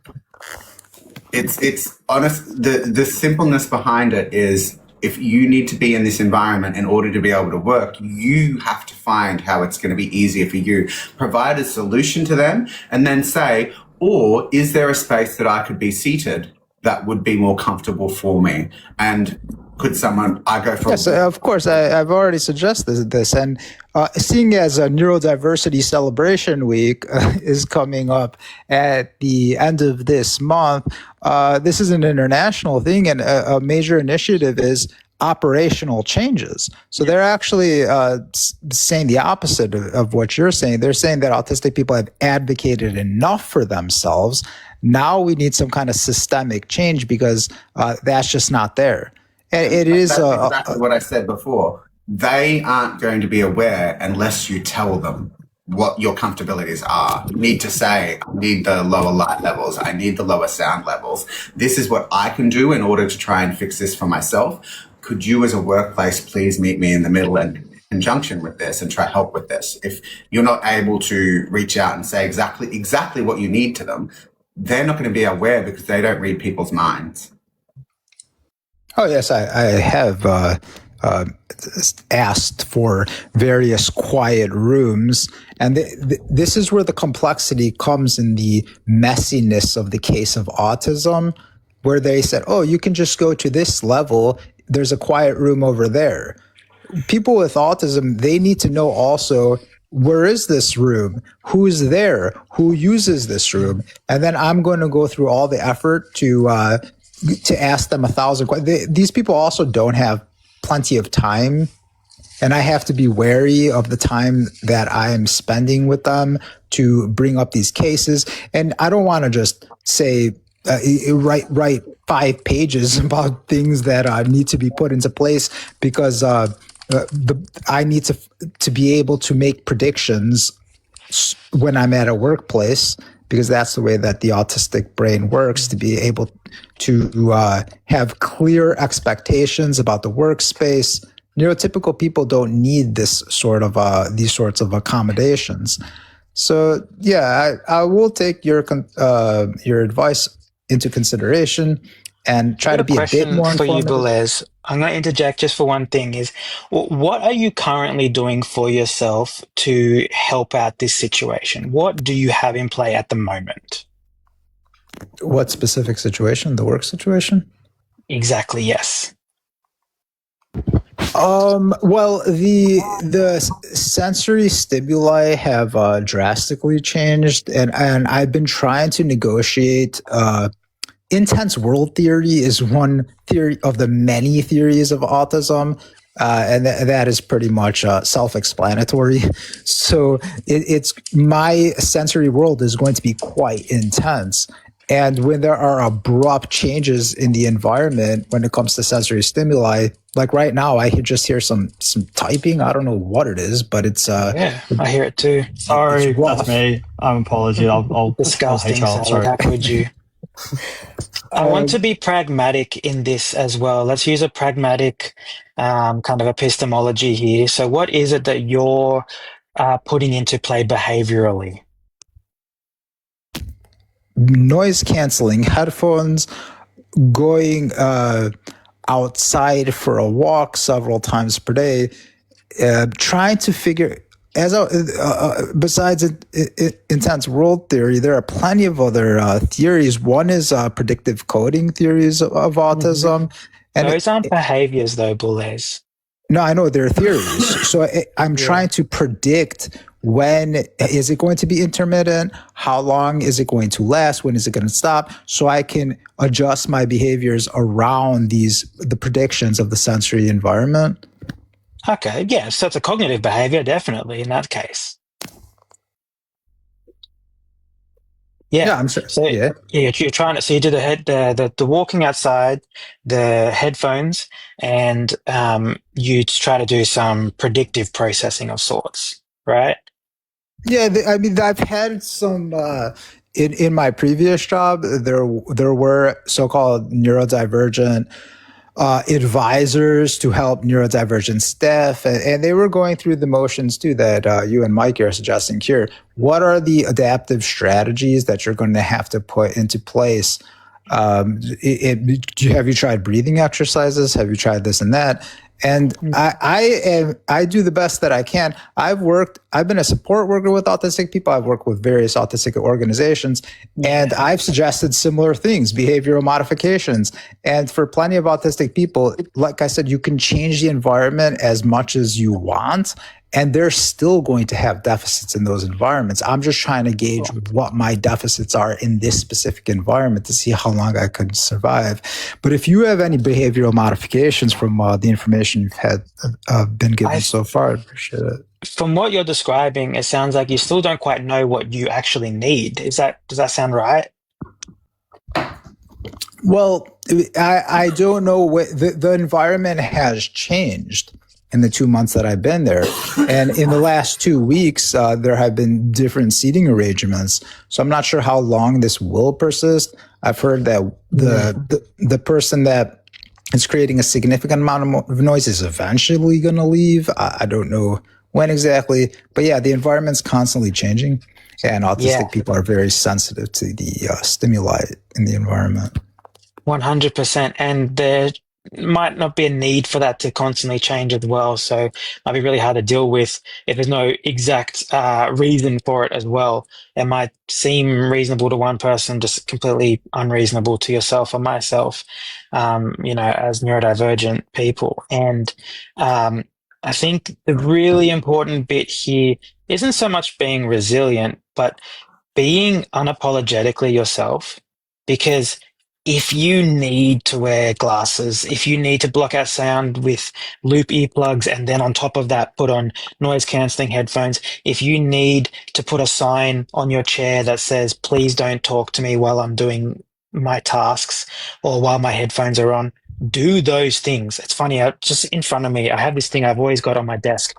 It actually says, like, have the courage to be disliked.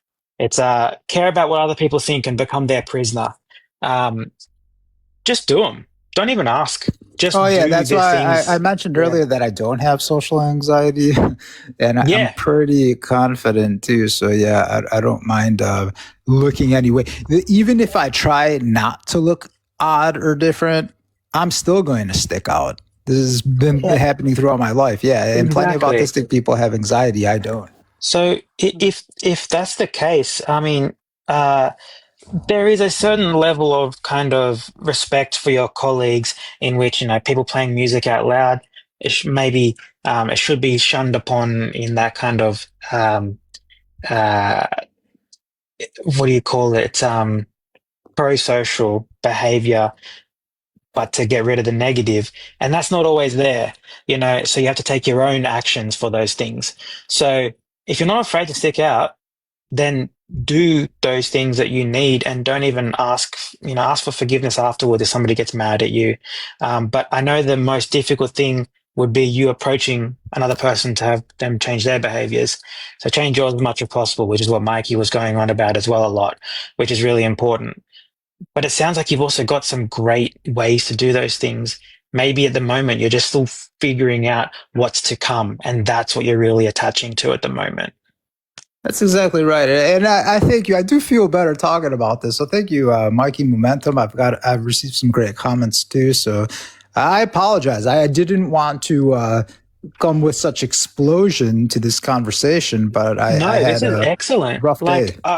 I am somebody that really sucks at changing tasks, but I need to change tasks all the times, whether I'm going from meeting to meeting or going from doing an ethics application to writing a protocol to doing an analysis. And between those, the way I deal with that, other than my medication for my ADHD, is I go for walks in the sun. It resets my brain for me. It's really helpful. That's how I do it. And if anybody gets mad I'm not at my desk, I have a talk to them about it, and why I need that accommodation. And I wear sometimes loop earplugs with headphones on. So what I've been describing to you is literally what I do as well, because if somebody talks to me, that's it. I'm talking for an hour, and these are things that I put into play, and I'm not sorry for them at all. So, be unapologetically yourself like that and talk about it in these safe spaces that Mikey makes, that Salad's making and stuff like that, because it's cathartic, get it out there. Try your best to unmask while doing all of it, And I do appreciate we're coming full circle here, because we were talking about the appropriate amount of safety in a space. And I think, Mike, in Momentum, you have created enough tension, and you're not agreeing with what I'm saying. You're putting the right amount of strain for me to think. There's also research. We're talking about the limits when it comes to exercise or social interaction or your work context. There's also a lot of research coming out. Much of it is based off of the use of social media. And this has to do with pushing yourself when it comes to your cognitive life. And I saw some things on social media. I don't condone this word, but this individual was saying that you have to feel stupid sometimes, because that shows that your brain is exercising. You're putting some strain on yourself cognitively.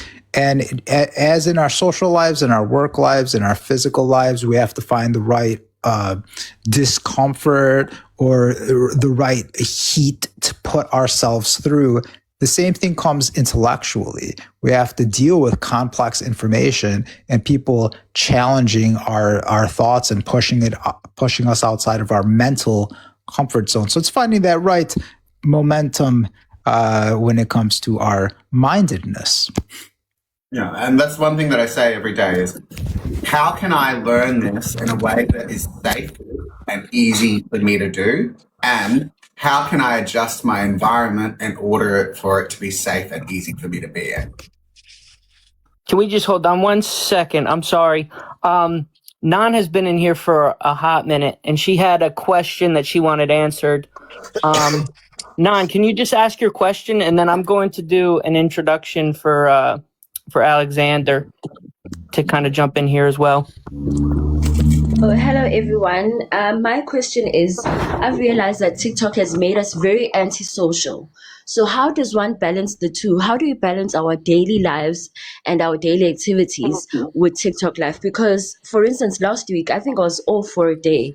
I just wanted to see, am I able to actually cope without even being on TikTok and being on the phone? Because I've become so antisocial. So how does one balance the two? That's my question. Well, set like a rule that you stick by. For example, I'm gonna be on TikTok for 2 hours max, and put a timer on. And after that timer, you shut it off. Make it a habit.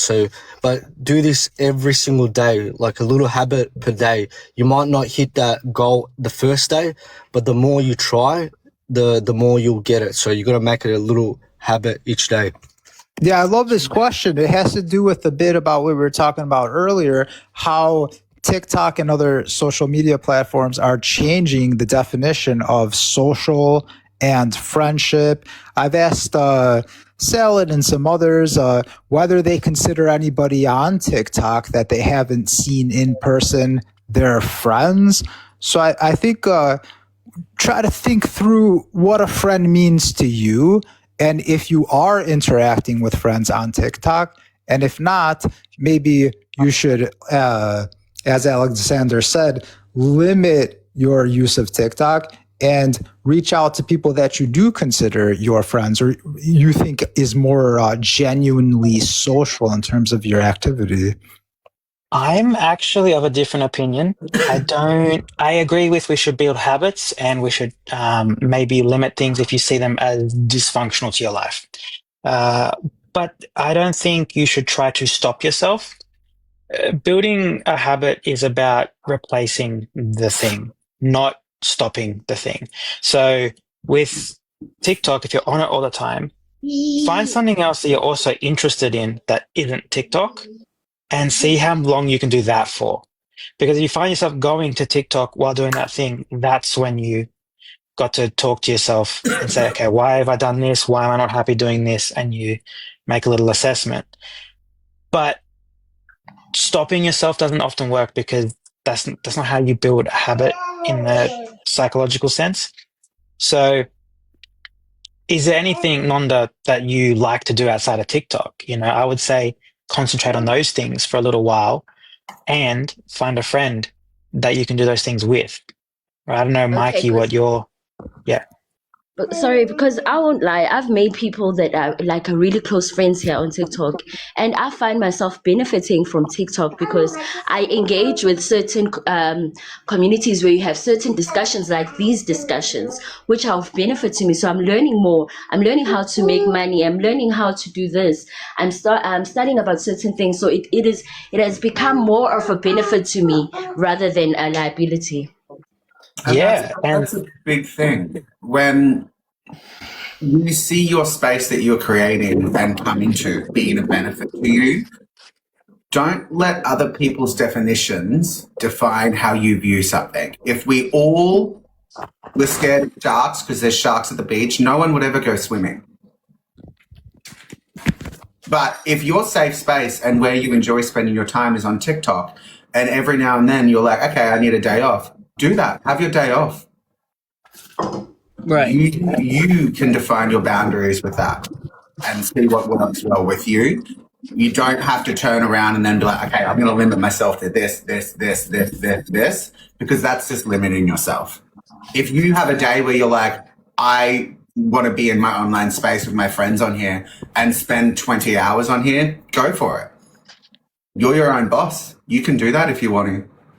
Just make sure you. It is quite interesting. I completely agree with you, Mikey. It's funny because I have actually the opposite kind of reaction to TikTok.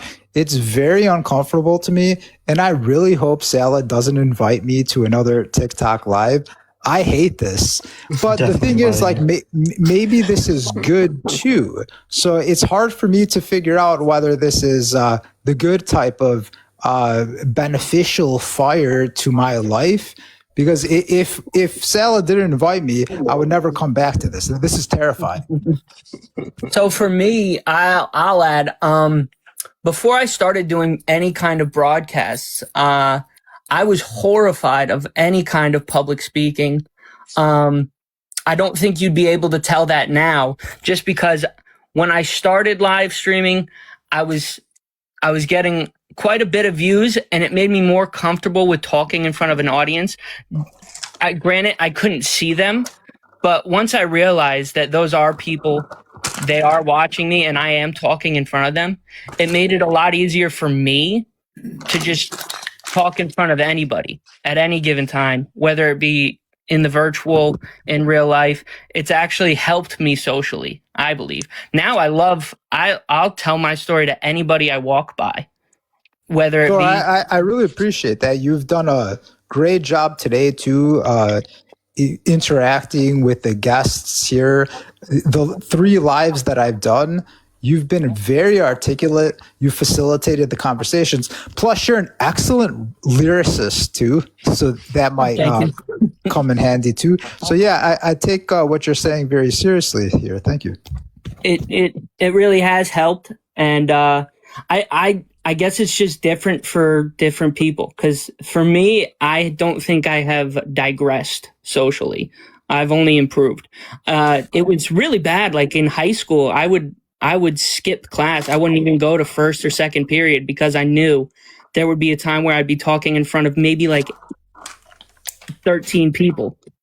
And that was too much for me to handle. So I ended up going from that into like, I'll talk to anybody now.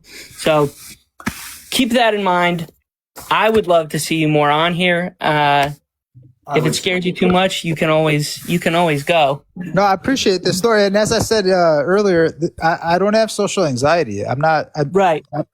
But maybe you're being low-key here and you're trying to trick me. But anyway, I'm going to take what you're saying under consideration. I appreciate it. I'll be honest, like I absolutely love a conversation with deep views and intelligence behind it. And you're a very, very intelligent person who has some beautiful views on things, and being able to comfortably talk about them in an environment that is like this, or even outside of this in person, is beautiful. I told Salad this the other day. Like, I am an extremely confident person. I could hop up in front of 1 million people and rattle off a speech off the top of my head immediately. That wouldn't faze me whatsoever. But because of trauma in my past, I went out to a bar the other day with a friend, and I knew that my ex might be in town, and I was anxious the whole entire time. And we put in place a code word, which was potato, that if my anxiety got too bad, I could say potato and he would just hold my hand and we'd walk out. Which happened. And that's where I'm going with this. Having that ability to define boundaries and also an exit strategy sometimes is important. Glad to hear that. Mikey, can you tell us a bit about your recent experience at the round table and maybe the future of what you're doing, the great work that you're doing here at TikTok? The roundtable was first and foremost the first time a lot of the other departments from TikTok were able to get together and talk in Australia with people from TikTok about the different departments, what their goals were. But the most beautiful part of it was we got to sit down and give them feedback on every aspect of TikTok. So a lot of what we've spoken about here today with you guys, I was able to talk about that as well. And their views and the amount that they care about us. I think people don't get to see that or very, very often unless you've been to one of these events, but they do care, but they don't have 1 billion people to look after 1 billion people. So they have systems in place where people can report and stuff like that, which sometimes feels cold, but it's there because otherwise they'd have to have 1 billion people reading 1 billion emails every single day. And it's too much. The system is changing and it is growing, and it is becoming more beautiful in so many different aspects of it. And our feedback in regards to the different tiers, the levels, podiums, all of that was listened to. And they had someone typing out every single word that we said.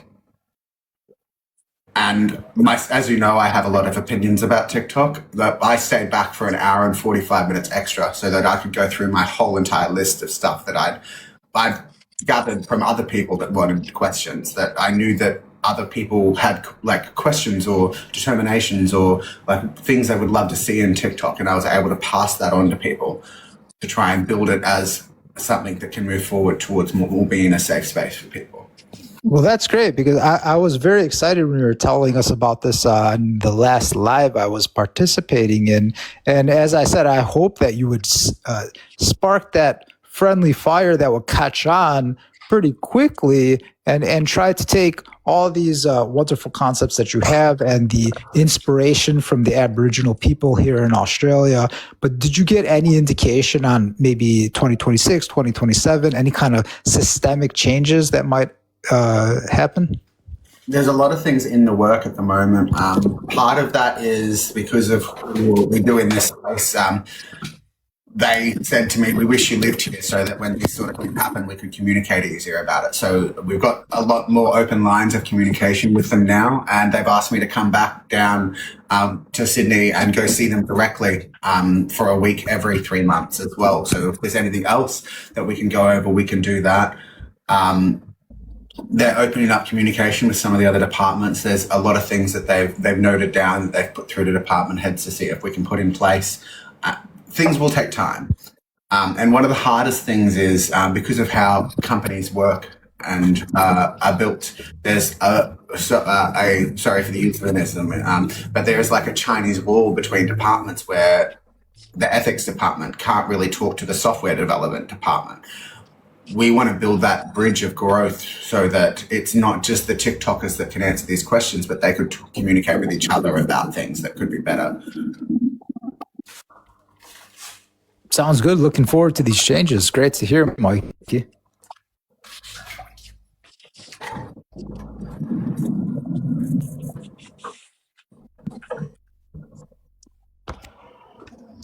Is anybody going to battle? What's going on here?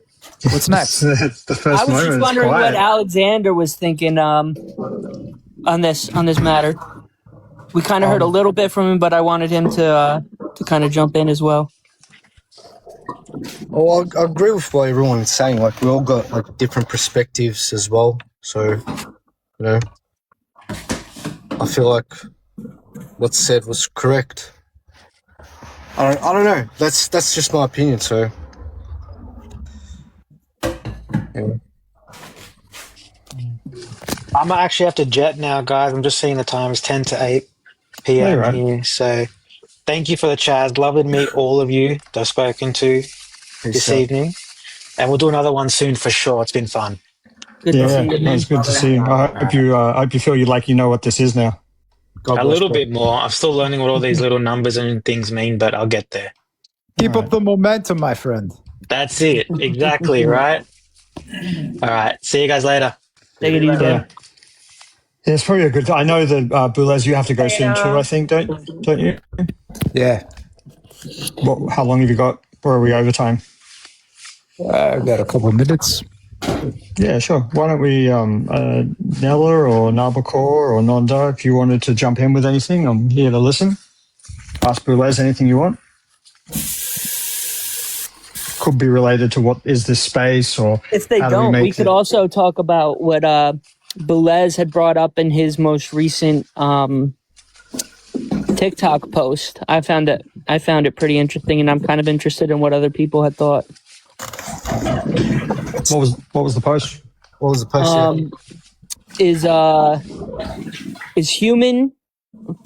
Can you do it, Boulez? Is it human nature at its core? Is human nature at it? Well, the one issue I was having is that these TikTok polls. Actually, before I say that, one thing I was trying to do in Tupac is experimental philosophy, and that is go out there to the people instead of the philosophy citadel and try to find out what people have to say that aren't exposed to philosophy about philosophical debates. And this could be about free will or about whether there's as Alexander was saying, he appreciates perspectives. Another philosophical question arises: are any perspectives superior to other perspectives, or are all perspectives equal? Should the, dare I say, Nazi perspective be taken up as equally as our Western perspective? Some might think that, and I myself, I am not a Nazi, and I don't condone anything that they did. So maybe I feel like our perspective maybe is more agree with it. informed. But anyway, an issue on the polls that I'm having on TikTok, maybe somebody could help me. They only allow for 2 options. So I would prefer to have more options. But this was based off of human nature. Is human nature at its core more good than evil, or more evil than good? And I know, Thor, we're having a great discussion too on the utility of the concept of evil. If we Right. should rather use concepts like unjust or immoral or something. But since we were discussing things in terms of the concept of evil, I felt like I should just put that there. And it read through. Yeah, I understood what you were getting at, and I'm just interested in what some of the other panelists think. So, what about evil? What's like evil? What's not evil? Or Is human nature at its core inherently good, or more good than evil, or more evil than good? And I'm sorry, just to give my answer, since I was only allowed two options, I'll go with Nietzsche and say it's beyond good and evil. So you can answer that one too if you want. well, my view on that is naturally people want to live in peace and live in an environment where there's no chaos, right? You know, you all want to go to school, like, you know, with families, I mean, they want to have their kids go to school, they want to be able to walk the streets safe. So I naturally think people want to naturally good, right? But in general, there is a lot of evil out there, you know, that make it bad for other people. So there is bad apples in the mix, if that makes sense. So naturally, I think people are good. Mikey? Greg touched on this a lot the other day. I think people. Sorry, I'm doing something in the background. People are both. And every single person has done something a little bit evil at one point in their life. Whether it's breaking up with your ex and then taking their favorite cup when you leave the house. I think the determining factor is what level of good and evil is a person and why am I that way. But wouldn't it be evil to like cause someone like harm like on purpose and day in day out? I think that's pure evil. Just having an agenda just to keep doing bad to someone constantly. You know, that's what really separates some. You know, like for example, what you did is taking a cup. That's like out of anger and frustration compared to someone like out of hate doing something bad towards someone. And that was our dilemma. That was me and Belez's dilemma before, because we weren't sure. Evil seems like the top of the top of bad. Yeah, that's like right. As bad as it gets. And I guess we were trying to figure out if, like Mikey Melt said, taking somebody's cup. I don't know if I would call that evil. It's the wrong thing to do. Yeah, but I'm just trying to understand how that could be considered evil. Well, I think Alexander and Mikey, you guys had kind of similar conceptions of evil, and that is the intentional will to do harm. But I will ask each of you, do you believe in an afterlife so that you can, some being will figure out how much good was done and how much evil was done, and then there will be some kind of final judgment? Well, if you're asking me, yeah, 100%. There's heaven and hell. That's 100%. You know, that's I can't disagree with that one. How about you, Mikey and Thor? Do you believe in Valhalla? Oh, we had a conversation about this before. I've been raised to believe in Valhalla, and there's not just Valhalla. There's other places in Asgard, but I personally, it's hard for me to say because I can't. It sucked because, for me, this is like, it's like. For God's working in your life already, man. You've been in my prayers. No. I can see it happening. No, because my dilemma is in saying whether or not Valhalla exists or nothing exists after. So, while I do appreciate being in your prayers, my dilemma is saying like, okay, my dad is in Valhalla, or my dad is nowhere, and he's just gone now. And the part of me that I believe, like, I don't want to condemn my dad to that. I don't want to believe my dad is nowhere, but the science in me says well, in a that sense, he's certainly living through your memory and through your energy. Yes. And I was literally thinking that as I was saying it, but Yeah, it's just battling with science. Oof, that one stung. And as I Yeah, I said to would you say, in private correspondence, Thor, that is what I appreciate about religion: the social cohesion, the affirmation of family bonds, and that shared mythology that will allow us, in the words of Mikey, to teach, learn, and grow, mhm. if used correctly. So I would say,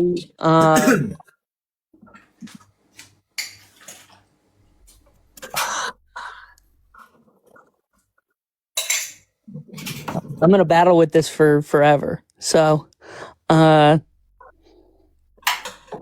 dad is in my heart in Valhalla. So that's what I'll give you guys. I like it. What about you, Mikey? When we die, do we go to a safe space, an ecstatic space, or no space? I believe that everyone has their own belief systems, and I think my belief has always been in that the energy that's put into the world lives on through other people, which we spoke about the other day. My belief system directly. Yeah, I love that. That's a bit of that. That's kind of what I just said to Thor about his family ties and ancestor. The ancestors bringing fresh life into the descendants is part of many different traditions. Yeah.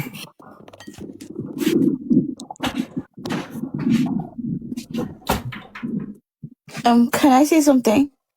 Absolutely. Of course. Okay, so we all have different beliefs, and then from my part of the world, I am being taught to understand that when you lose somebody, when I lost my dad, I was being told that my dad is actually at a safe space watching over me. He sees whatever that I do, and then he guides my path. So sometimes whenever I'm like, what I do to comfort myself is whenever I feel a bit down or lonely, I just put my hands on my chest and then I go like, I know you're watching over me, and then I am okay. So it depends. Some people do believe in the afterlife, others do not believe in the afterlife. And then about the human call, I would want to say it depends on how you define the call, because when humans are being born naturally good, when a baby is being birthed, and then the baby is in the same room with other babies and they hear a cry from another baby, you tend to see the empathy where the baby also starts to cry. But then I would say that society and then the kind of things that people go through tends to change how some people are. It tends to change how you see the world.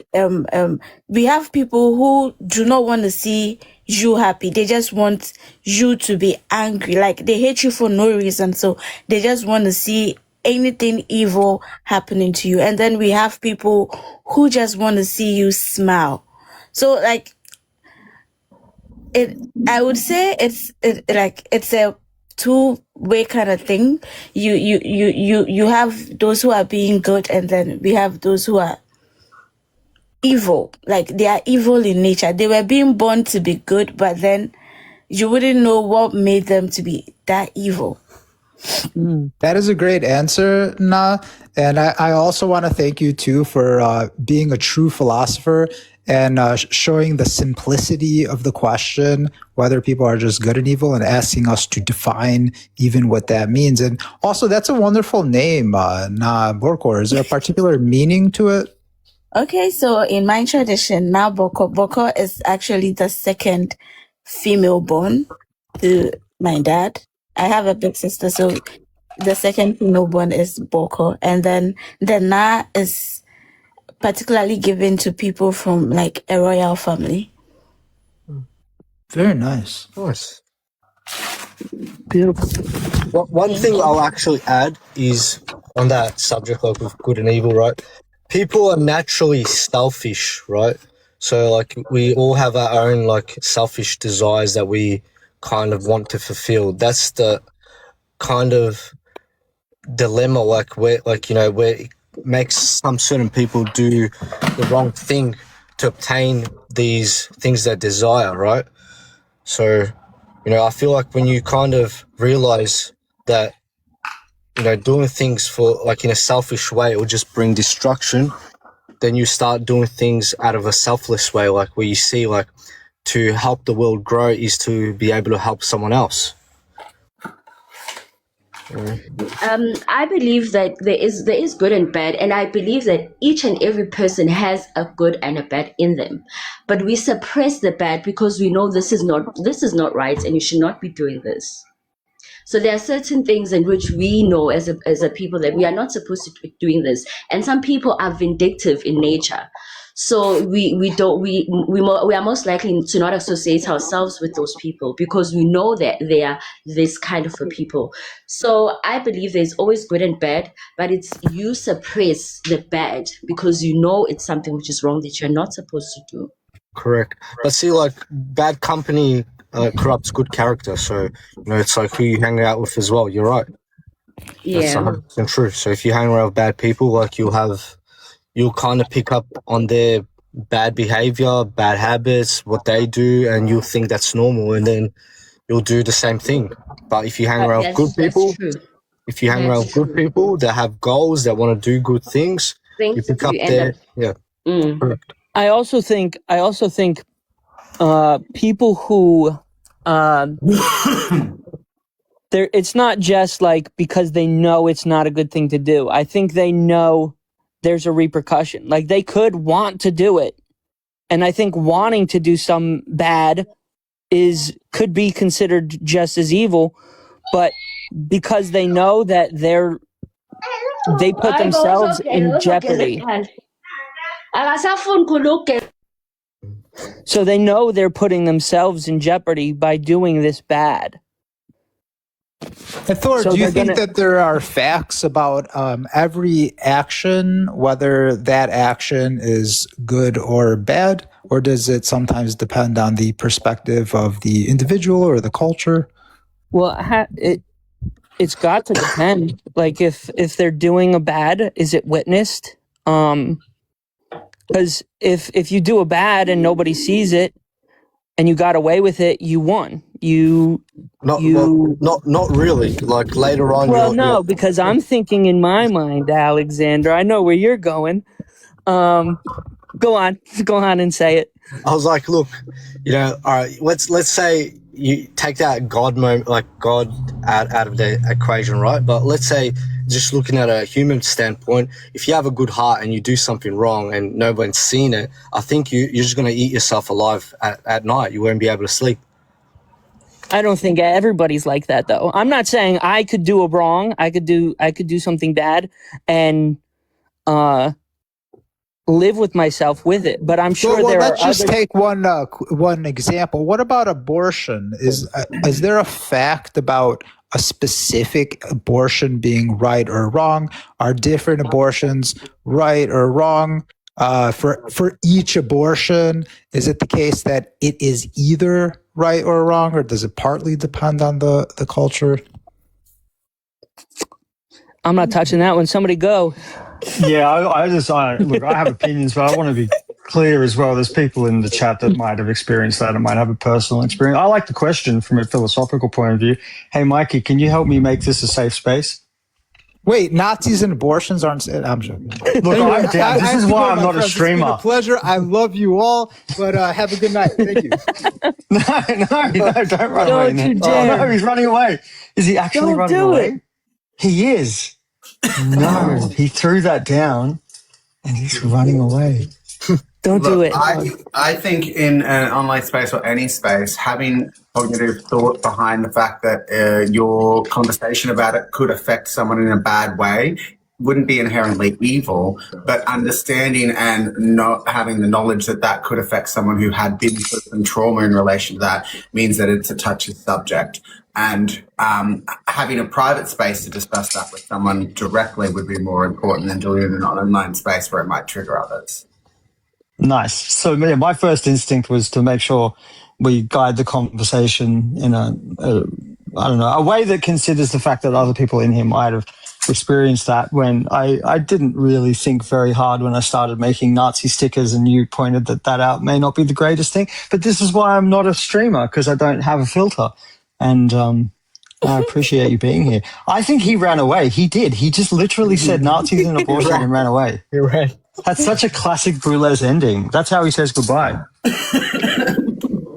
Well, it was a heartfelt goodbye. It was just It really was. quick and gone. But then abortion is such a sensitive topic because it depends on the situation. What if the pregnancy is at risk? If the pregnancy is at risk, then it means you're supposed to terminate the baby just to save the mother. And then what if it is a teenager? And then if you look at it, it is going to destroy the life of the person. Are you going to allow the person give birth and then not fulfill whatever that they're supposed to do? Or you would take the risk of allowing them abort the baby and continue with their schooling and everything? So it's it is it's very sensitive, and if you are talking about it, you need to look at it both ways. Religiously, add religion to it. We have certain religions that are against it. They will tell you, if you're pregnant, then give birth. You don't have to. And then I believe it should, you don't have to let people detect what you want to do with your body. It is your body, and then you're supposed to make decisions when it comes to your body. We are being taught to be, we are being taught to know how to make decisions for ourselves. So if you think and believe, okay, I would want to have it, then you can have it. And then sometimes some people have some people go what if this is the only child I will be having? If I abort it and I'm unable to get pregnant again, what am I going to do? So why don't I just have the baby and then let everything slide? So that is how it is. Let me just say, Nat, it's been a pleasure listening to you. You're very articulate and eloquent in your expression, and you have great ideas too. I just wanted to say a proper goodbye. It's great to meet you, Nat. Mikey, it's always great to hear from you. I always learn a lot from you.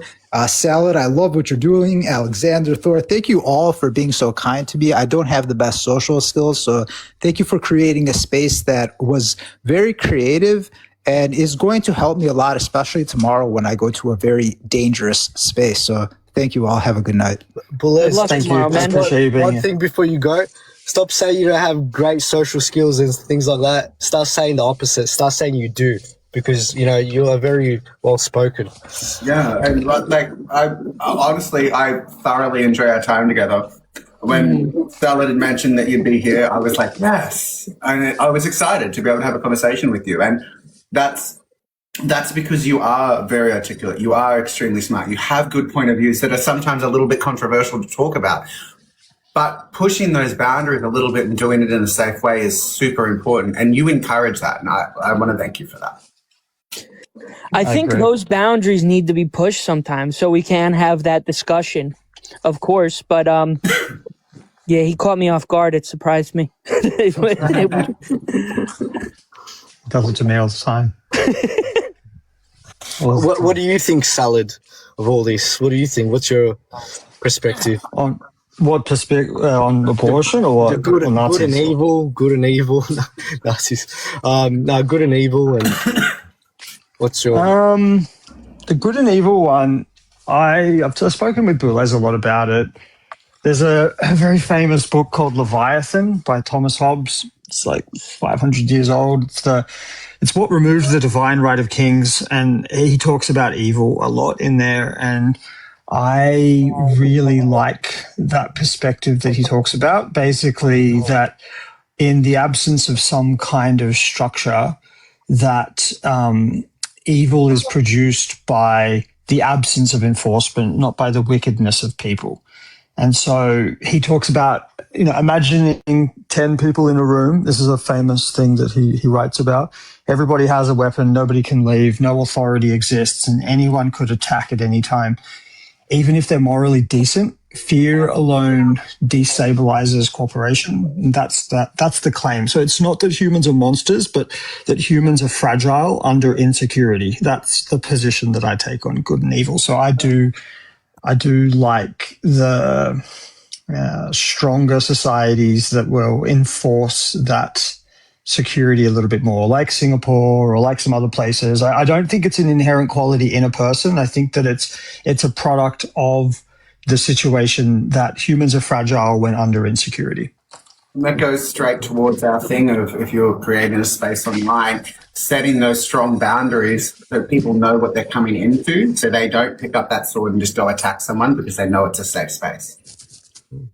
I think that proof. I mean, the fact that we're all still around and we're all relatively a moral society now, like, I think that's proof that good has won.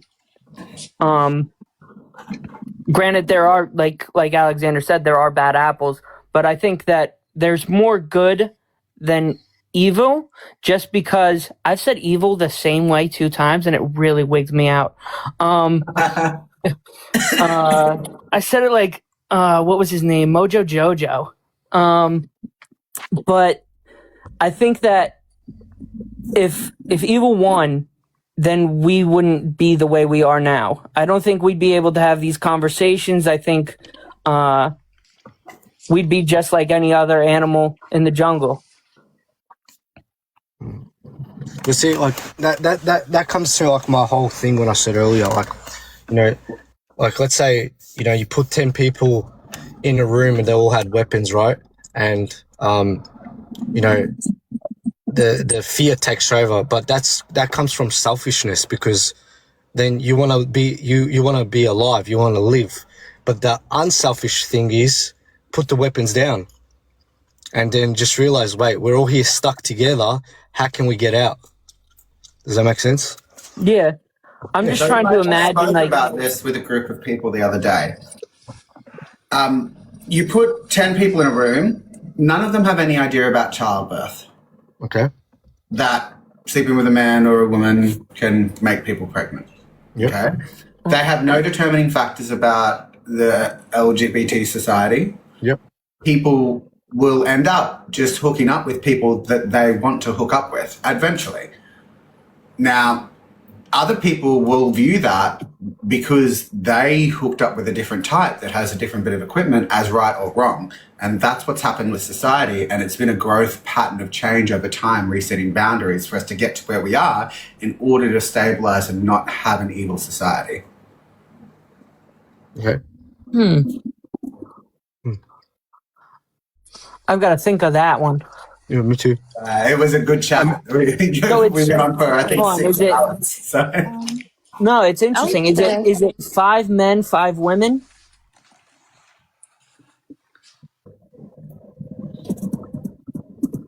Well, see, that's the thing.